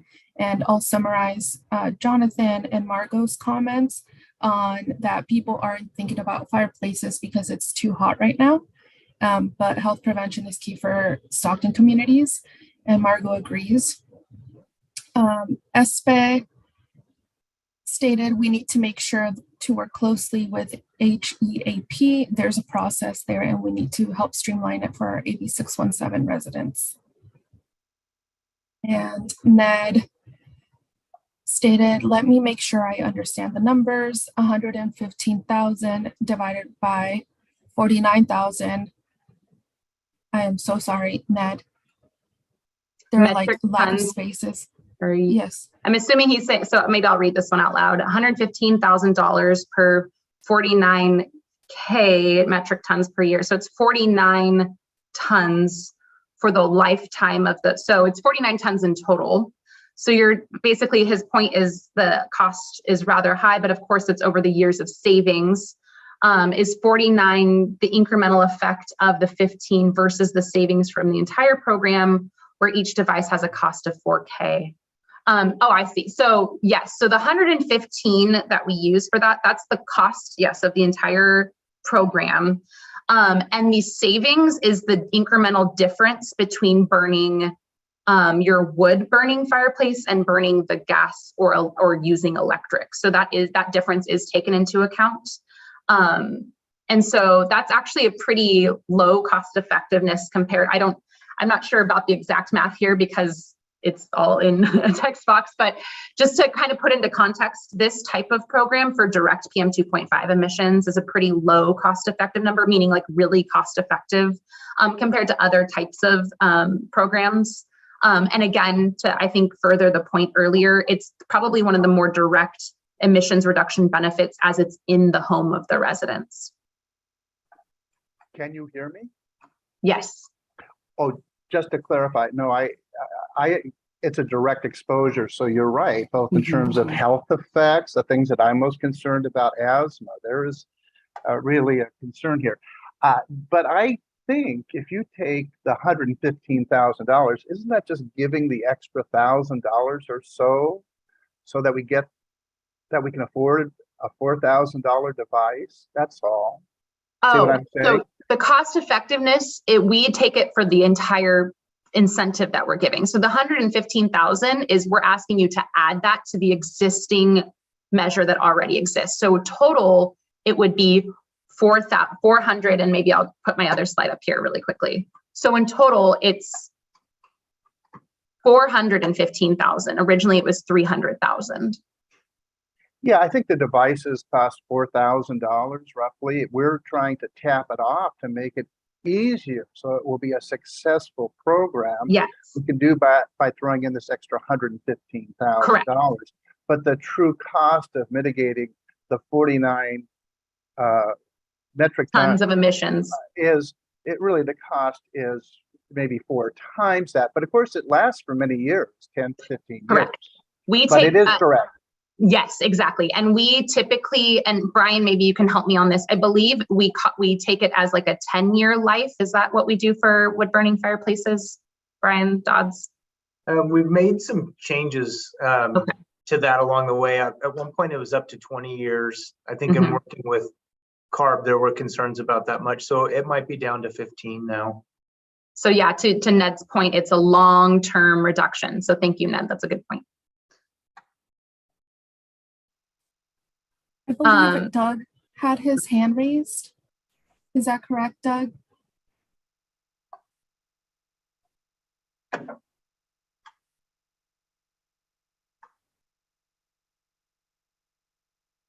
You're unmuted, Hello, Doug, so go Jessica? ahead.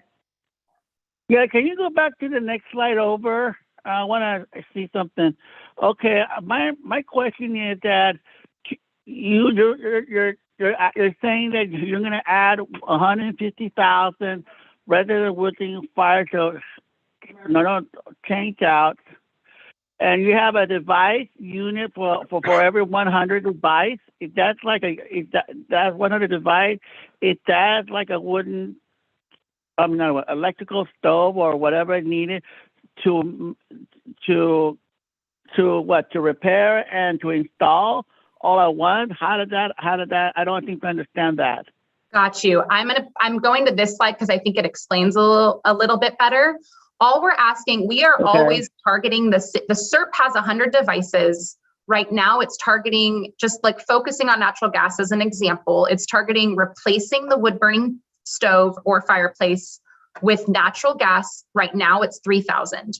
We are hoping to strike that out, increase the amount for residents so that they can afford the difference, meaning they don't have to pay out of pocket. So that's all we're asking for. If we want to continue to target what's in your SERP and get the emissions reductions that you have all aimed for, we would have to, in total, to meet this, and this is all on average, right? Some are going to cost less. We would have to increase it by 115,000. So the vote today really is just to see if you would all support that shift in funding so that we can make that change and still target the same amount of devices. Okay. So an estimate that the 100 device is covered by of 150,000 to replace the old device, and that's what I'm understanding from saying. Okay. Yeah, I like that initiative. I like it. All right, thank you for clarifying it. Thank you. So really, I'll look to Harder and Company to see we can do, whether if we want to do, just if there are any objections, I think is what we've done in the past, but I know that I think it worked really well to just put yes or no in the chat. And especially since I have this slide up, maybe it'll help clarify. So Laura, I'll turn it over to you to facilitate that. Thank you, Jessica. So yeah, if members would want to write yes or no in the chat, and Gabby, Amy, and I can help track those numbers.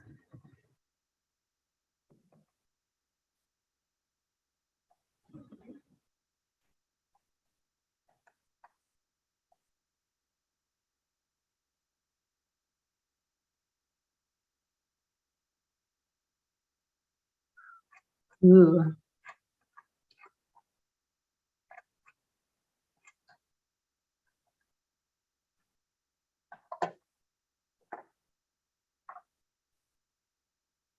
Looking like a unanimous yes.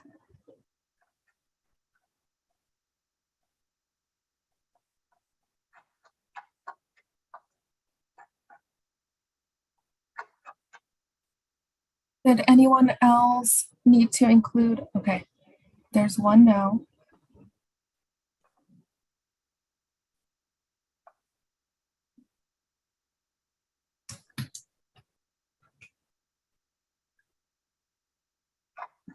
I'll give it another minute or so folks can chime in. And if you already have chimed in, if you could do a thumbs up on the screen.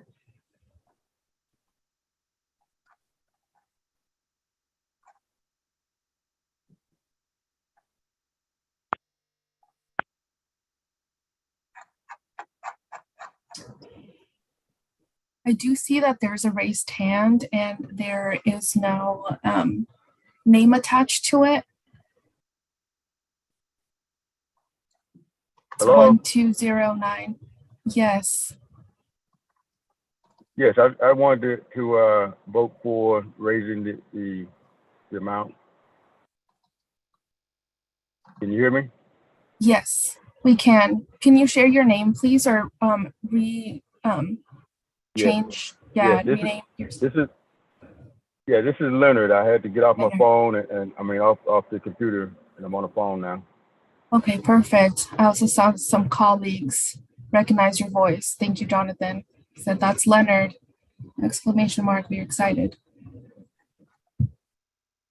Okay, looks like we have 18 yeses, Jessica, and 19 yeses and 1 no. And 20 guesses. 20 Dr. Farrell. I don't have the thumb. I don't have the Yes, thumb sir. feature. I think people don't have the thumb feature, so I can't be counted as. Okay, that's all. Thank you. 21 yeses.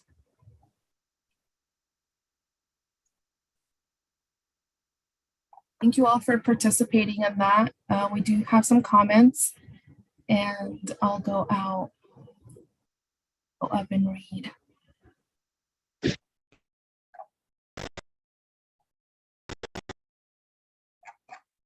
Okay. Okay, I'd also like to see how it's possible for Air District to commit to identifying additional opportunities for mitigating electric fireplace costs. And that is from Jas Marie. And just to clarify, you mean the cost of the utility bill, because we do have a heat pump replacement, or are you referring to an electric fireplace like the plug and play? Yes, utility bill. Awesome. Thanks, Jas Marie.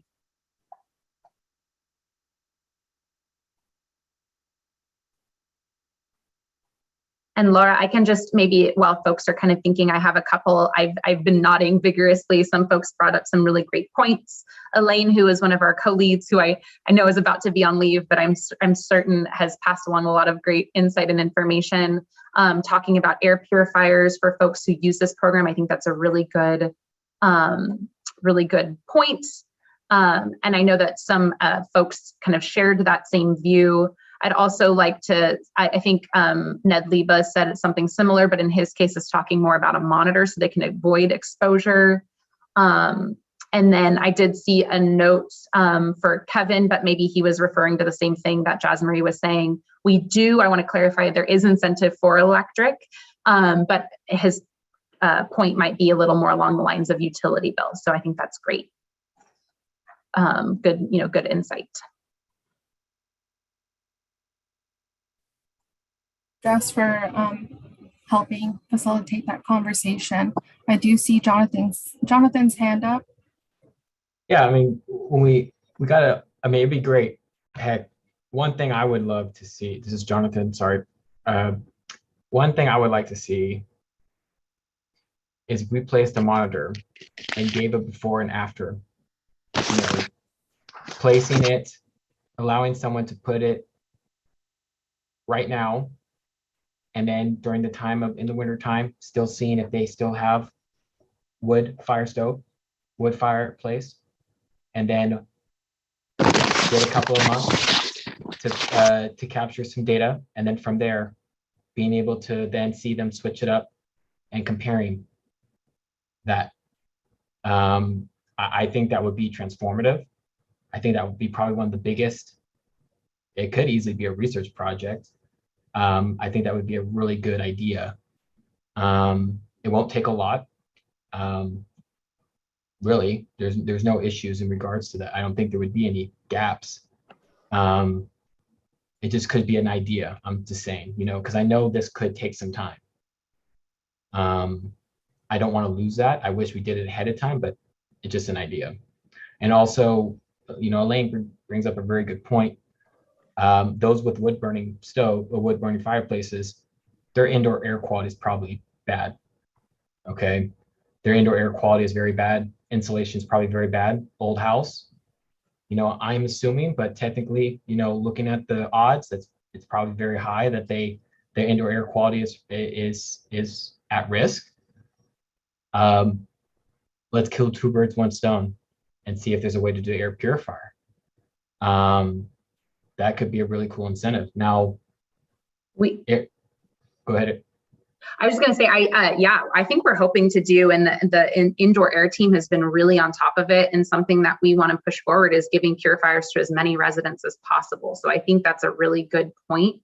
And I think I definitely, I hear, and I'm wondering, maybe we can talk a little bit offline. There are a lot of studies out there that have done kind of the before and after with fireplace smoke and like air quality. But what I'm hearing you say, and maybe this is something we can find some partners on, is making sure we can, if possible, have some other, outside study of folks that are taking advantage of our program. I certainly think, though, if we find anyone that's burning wood in their house, I don't want to let them burn wood in their house. Let's get them into a natural gas or an electric heat pump for sure.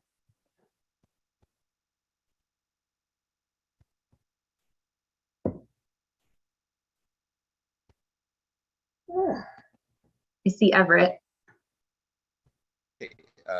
I waited to after the vote because I was one of the slides you put was dealing with the San Joaquin County versus the Kern County in a sense. What can you explain that a little bit better for far as the what we get to? And the reason why I say this, because this area is one of the main areas. Not only we're looking at reduction of smoke and this, but yet when these flames and things go out, they start fires. And so when they start fires, then we have a bigger problem because the quality of the air is going to even be worse. So, and this is one of the biggest areas that we do those things. And so I want to see more what you have to offer for this area. Okay, I'm there. I'm good. Yes, certainly. So what I can share, I'll go back to my slide and then I'll share I'm going to share a link that's actually, in the meantime, I'll drop it in the chat right now, that explains how our current program works. And you'll see in this link, you'll also see how it works for you all, because it specifically calls out 617 Stockton. But then I'll really quickly just recap kind of how our program works. Right now, outside of 617, it is a county by county implementation. We have 8 counties that we work with. I think all of you know, you guys are the northernmost. We work all the way down through Kern County. There are other counties that for many different metrics have worse air quality than others, including worse than San Joaquin on an average county basis, not talking about communities, right? And so for that reason, the way the district does our normal program, and you can see this in the link that I just sent out, we have something called a hotspot county, just meaning that they have stricter restrictions on their fireplace allocation, because all of this goes hand in hand. We have a rule that tells people not to burn their fireplace on many, many nights. They have a stricter restriction on that in certain counties, and thus have a higher threshold for the incentive. Looking at you all, knowing that your community is so impacted, certainly by air pollution and by socioeconomic factors, that's why we tied the Serp funding to what we call hotspot, or essentially the higher funding amounts. So all of your decisions today to continue to increase that and make sure it's equitable and folks can get into it just means that everywhere else in the valley that has that increase will reflect the same in Stockton. For now, the rest of the valley, including the rest of San Joaquin County, will be at the lower amount. This doesn't mean we're not giving, if anything, we're still encouraging people to get into those cleaner fireplaces. We just want to make sure that our money goes further for folks that need it the most in these really impacted communities.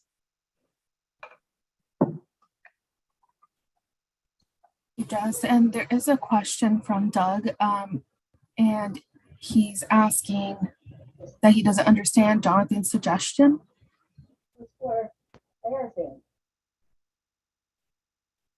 Okay, this is Jonathan. Just reiterate, Douglas.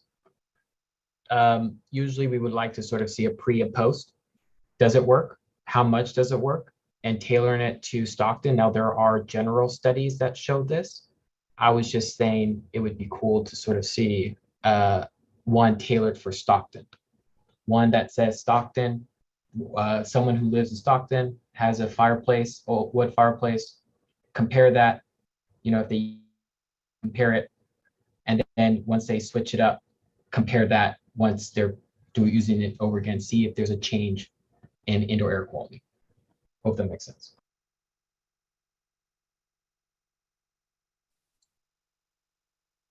And then there's yes, thank you for explaining and elaborating. Thank you. There's a comment in the chat. Douglas, have air monitors inside the house so we can see the improvement in a reduction of PM 2.5 from removal of wood burning fireplaces. Also, we would expect to see the same beneficial effect from air filtration. I would urge a link to actual health, for example, lower incidence of asthma of members in the household. I urge we give folks handheld PM 2.5 monitors so they register and avoid his PM 2.5 exposure.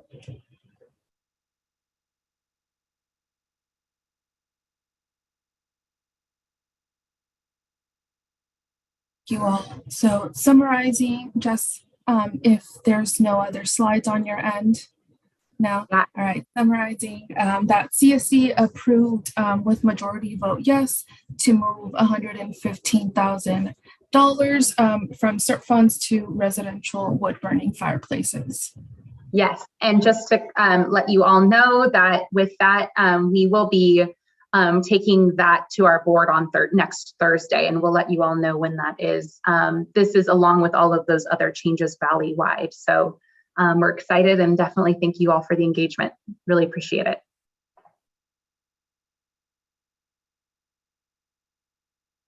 Just sentiments of thanking you all for your engagement and participation in this part of the agenda. So we'll be transitioning now to reviewing the action items tracker. And I know this is usually at the beginning, but we decided to move it to the end to adjust our times and our values in alignment to the beginning. So Stephanie from the Air District, if you can go ahead and take on over. Thank you so much. This is Stephanie. I'll be really brief. I know we're getting close to the end of the meeting here. I'm going to share my screen. And we just have a few updates from the last meeting that I'll highlight. One of the pending items that came out of the last meeting that we are still working on is the Air District will continuously post reporting of grant projects. So this is something we're looking to get together on our website, and we'll post a list of grant projects that are funded through AB617 and notify the CSC when this is available. A couple of items that were completed from our last meeting. The first two items are related to our air monitoring presentation update. There were a couple typos that we corrected, and then also we shared some links. We collected some links that we shared during that presentation and left them here in case folks want to reference them. And then we also had a request to follow up on recommendations for subsidies and stipends, and we did see that update during today's presentation. We also had an item here, revisit conversation for school air filtration funds. And so as I think a lot of you remember, during our August meeting, we heard from Stockton Unified staff that confirmed funds would be better used elsewhere. So the CSC did vote to reallocate the funds from that measure. This item is just an update regarding following up with the CSC on standing updates, and we did share those standing updates after the meeting. And then the last item here that was an update from a few meetings ago back in April was a commitment to let this group know when archival air monitoring data was available on AQView. And so just this last week on Tuesday, CARB did confirm that all of our air monitoring data is available for download on CARB's AQView website. And so that link is here. With that, I'll just ask if there are any questions regarding these action items.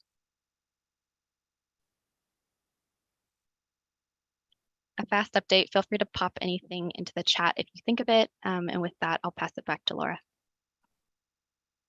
Steph, this is Laura again. Yeah, thank you for the updates. Now we'll transition to standing updates from subcommittees, agencies, and CSC members. And for the subcommittees, if the representative from that subcommittee could provide us updates, we would be really appreciative of that. So we'll go ahead and get started with the Indoor Air and Weatherization Subcommittee. They are present. Yeah, thank you. This is Elaine, one of the co-leads from Little Manila Rising. We haven't met. Our upcoming meeting is going to be this Tuesday, September, it's every fourth Tuesday. So September, as I'm wrestling to get to my calendar. 27th. Thank you, Stephanie. And what we last talked about in our subcommittee meeting was essentially being able to draft the implementation of what we would want to see when we're distributing air purifiers.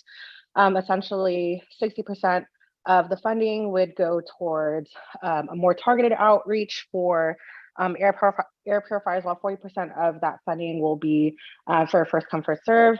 We're hoping to also do this in the new year and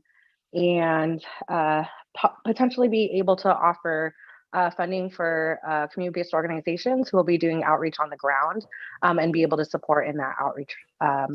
Cynthia, is there anything else I'm missing in terms of our last meeting? No, I think you covered it all. I'm definitely looking forward to continued conversation in September. Yeah, thanks, Elaine. You both, and members, if at any time you have any questions, feel free to ask that in the chat or after the updates are completed. We'll transition to Outreach Subcommittee.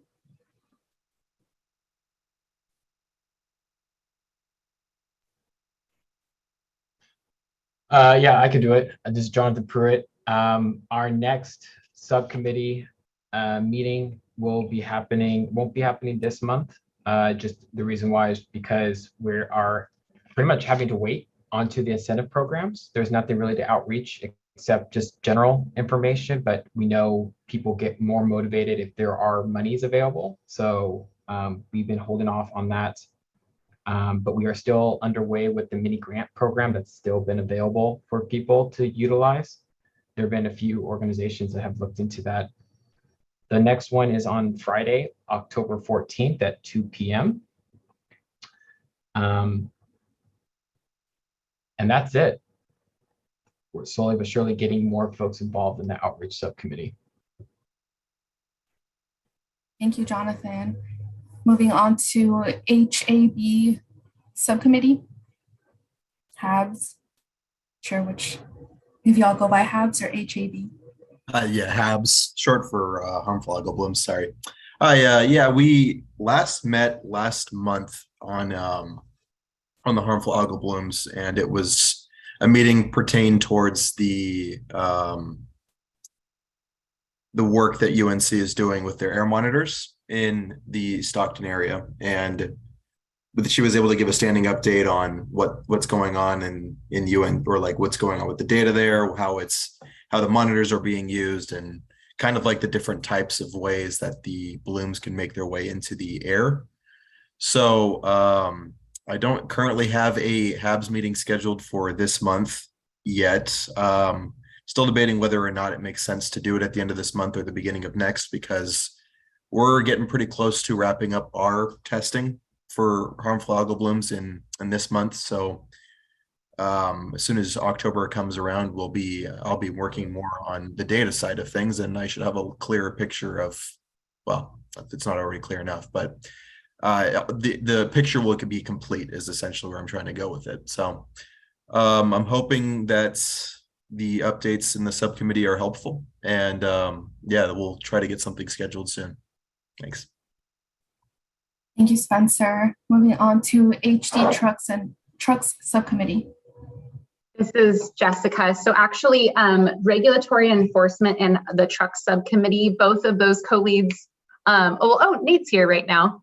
So maybe I'll just provide kind of an update in conjunction because Nate has transitioned and certainly he can add anything that I'm missing. The regulatory and enforcement subcommittee is co-led by Debbie, who isn't here. And we worked closely with CARB for our next meeting, which is on the 22nd, to be in conjunction with CARB and then community members, specifically folks from Little Manila Rising, some of their youth advocates, as well as CVAC and others, to come and present on some partnerships in particularly enforcing some of the mobile source regulatory measures. And with that, we thought it made more sense to invite the heavy duty truck subcommittee folks to that meeting, since it's very closely related to some of the stuff we've been talking about, and not have two separate meetings about the same thing. So because of that, we've scheduled the next heavy duty truck subcommittee meeting to be in October, and we invite folks that were heavily involved in that to come to our regulatory and enforcement meeting, which again will be very community led, and we'll hopefully have some youth advocates in attendance. Thank you, Jessica, for that update. And Stephanie, I know you'll be providing updates for trees subcommittee and EV mechanic training subcommittee. Yeah, thanks. A quick update on the trees subcommittee. I think, as all of you know, we haven't held our tree subcommittee because the RFPs have been open. And just as an update for urban greening, it did close, but we didn't have any applications that were submitted. However, we did hear from folks that are intending to submit an application that it needed more time for it. So we will plan to extend that for another 45 days, in addition to opening our vegetative barriers request for proposal. So that was the quick tree subcommittee update. And then just for EV mechanic training, I know that the co-leads for it I think have been a little out and are kind of just hopping back into things. So I'll just provide a quick update that at the last meeting, kind of next steps were to work with CARB and to get really a better understanding of eligible costs. And then also looking into ways in which we could reach out specifically to the AB617 community, and particularly through potentially funding outreach. And so these are different ideas that we're continuing to explore, and we're planning on meeting with co-leads next week, and we'll hopefully have an upcoming EV mechanic training subcommittee planned shortly after that. Thank you, Stephanie. And are there any other subcommittees that we may have missed, or any other progress and next steps for subcommittees?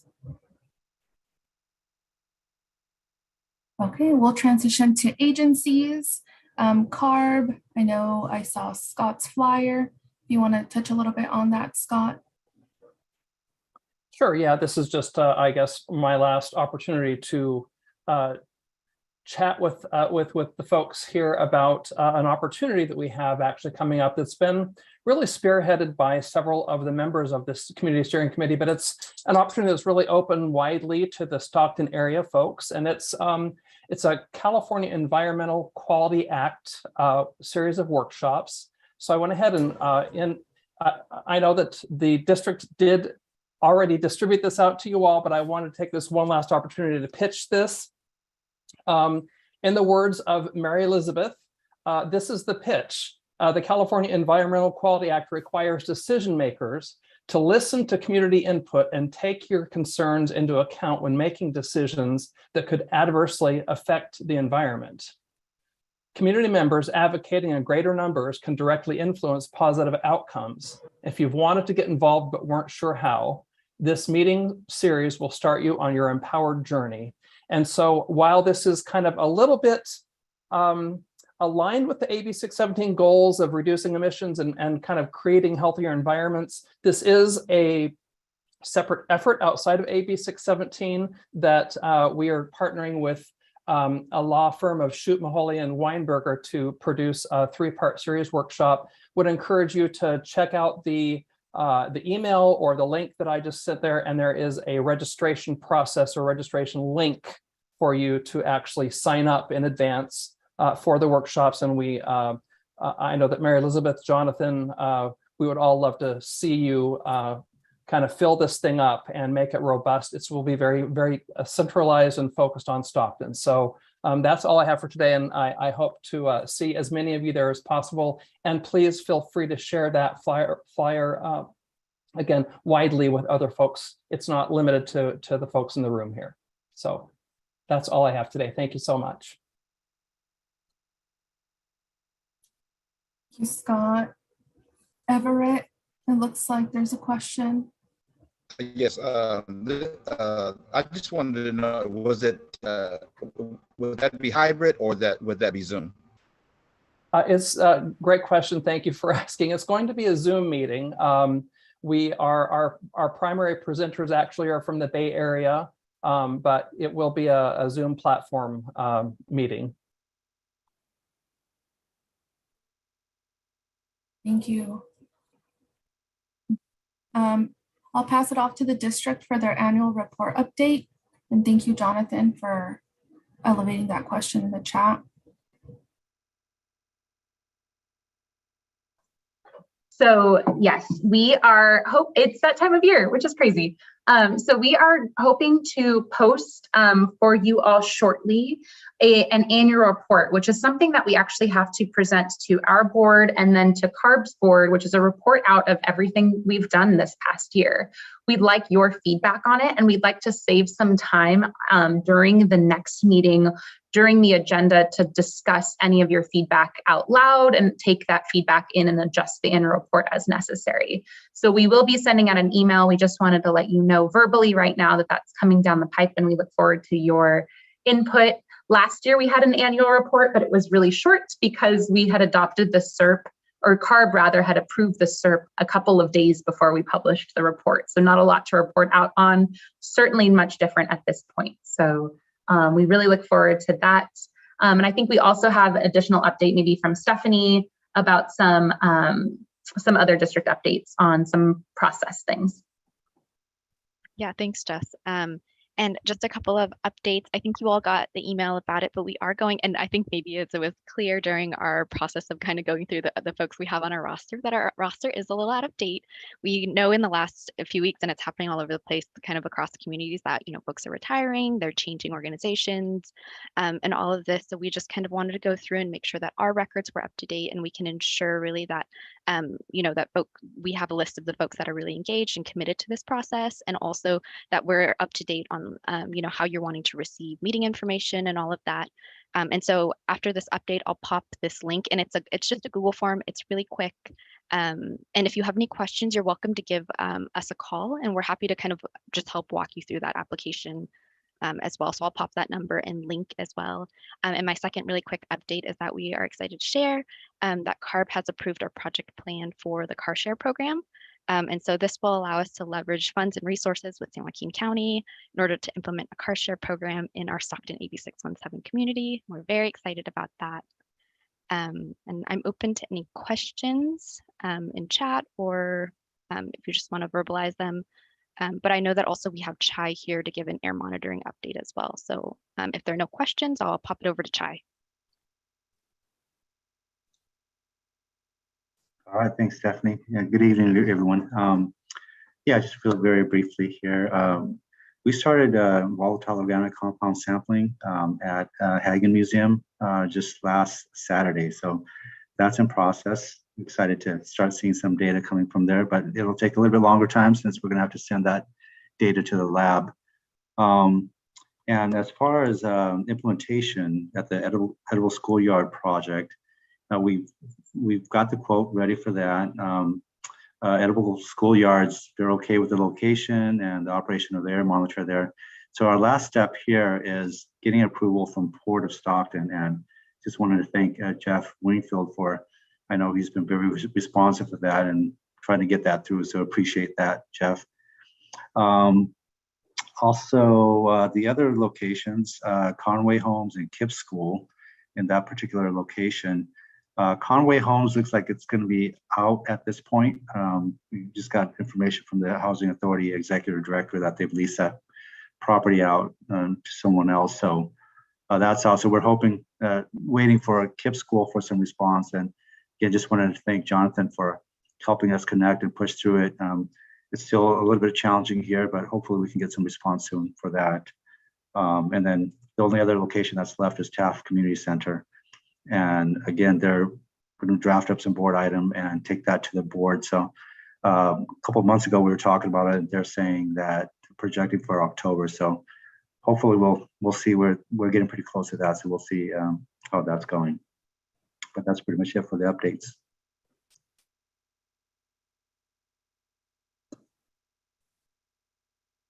You all, and the last update from agencies is support of Stockton.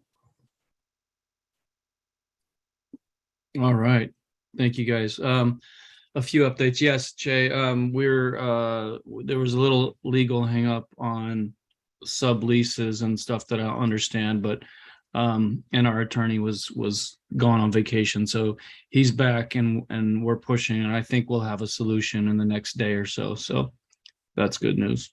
Awesome. Thanks, Jeff. One of the things we're really focused on, so we've been trying to get additional electric charging units for our fleet of heavy duty forklifts.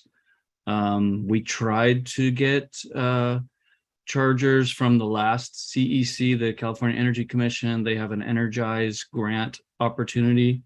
I think I reported back previously that it opened at 9 a.m. It was a first come, first serve, and it was completely sold out by 9 a.m. and 20 seconds. We got ours in at like 9 a.m. and 40 seconds, and we couldn't get any chargers. So we're trying to get an additional 10 fast chargers so that we can really better utilize our heavy duty electric fleet and take advantage of opportunity charging on breaks and lunch. So that will really help, because right now our electric lifts are not making it through a full shift, and having fast chargers there to kind of top off will greatly help us to continue to reduce emissions further. Just so everyone's aware, I mean, when you're a bulk and a break bulk port, forklifts are pretty much our major cargo handling equipment. So we've got a pretty good fleet, and our partner SSA has gotten an additional 6 to bring their fleet up to 18. And so total zero emission equipment currently at the port's about 49, I think, is the total, and that equals 40% of our cargo handling equipment fleet, which is pretty impressive. We've had additional meetings with San Joaquin County of Education as well as Stockton Unified to identify workforce development opportunities. We're looking at how we can bring on and do additional job shadowing and apprenticeships, and really focusing on like Edison High School to bring over students that can work with us, and we can show them kind of job opportunities at the port. Another thing that we're doing is working with Washington Elementary. We've been close and working with their principal, who's been great in identifying needs for the school. So then we started a kind of a drive to have staff bring in clothing, so that they're a school that wears uniforms, and so it's polo shirts and jeans for the most part. So staff has been great on bringing in stuff, and we've also reached out to the tenants. They've provided backpacks and cash donations, additional polo shirts, and one tenant held a recycling drive that will help us to purchase at least 40 pairs of pants to donate to students in need. So that's been awesome, and the principal and folks have been really good. We also donated a couple, I think 4 soccer goals that are over there. So that's been a really awesome experience. Another thing we're working on is a jobs board. I know I've been talking about this for a while. It has to go through a lot of different checks and balances, but this is an opportunity that will offer incentives to our tenants that hire from the South Stockton, the AB617 community, and that's ready for deployment.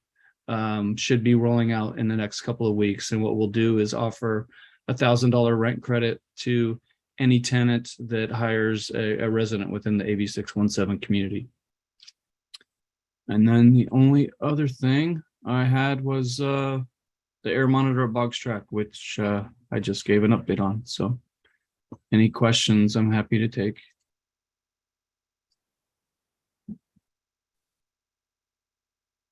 So much, Thank you, Jeff, for Jeff. that I'm gonna update. Oh, yeah, go for it, Yeah, Gabby. thanks, Laura. Yeah, I'm gonna go ahead and jump in, just noting the time to wrap us up here. And if any CSC members have other announcements of, community activities, I encourage you to put those in the chat. But yeah, just want to thank you all for such a productive discussion, and also thank Laura for co-facilitating with me this month, as well as Dr. Amy Ramos for joining here today, and the Air District for preparing everything for the conversation here today.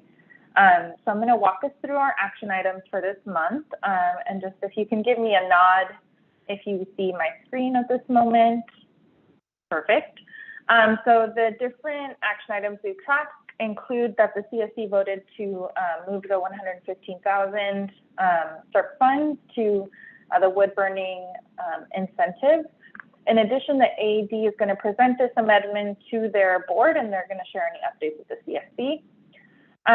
This one's a little bit broader, but I do think it is important to capture just because of how it relates to the wood burning incentive, but just noting that the Air District will research opportunities to support indoor air with air purifiers. And I know the Indoor Air Subcommittee is already doing this, so we just kind of noted that here as well.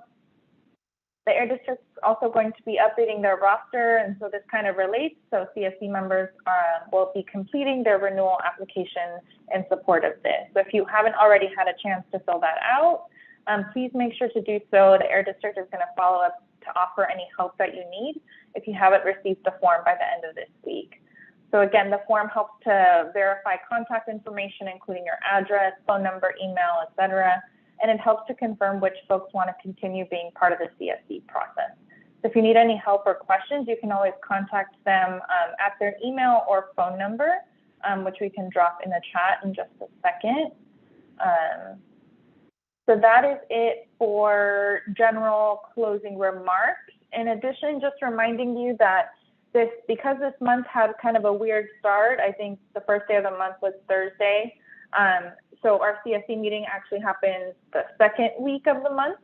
So that means that tomorrow is our agenda setting meeting, not next Thursday. We know that's a little bit different than usual, but decided to kind of keep it on the same date that it was originally scheduled for to not cause any confusion for folks. So I know it's a little bit different, but if you can make it, we'll see you tomorrow, Thursday, September 8th at 3 p.m. The following CSC meeting will be Wednesday, October 5th, 2022 at 5 p.m. So next month. At this point, I know we're slightly over. Just want to check to see if there's any public comments on YouTube Live. Otherwise, we can end our September meeting. And thank you, Stephanie, for resharing contact information. All right. Just turning to my team, I believe there's no comments on the live. On live. Thank you. Well, thank you so much, everyone, for joining this evening. We hope you stay cool over the next couple of days and hope that the next time we meet, there's better weather and hopefully better air quality. So have a good evening, and we'll see some of you tomorrow. Good night. Thank you all. Stay Thank you. cool.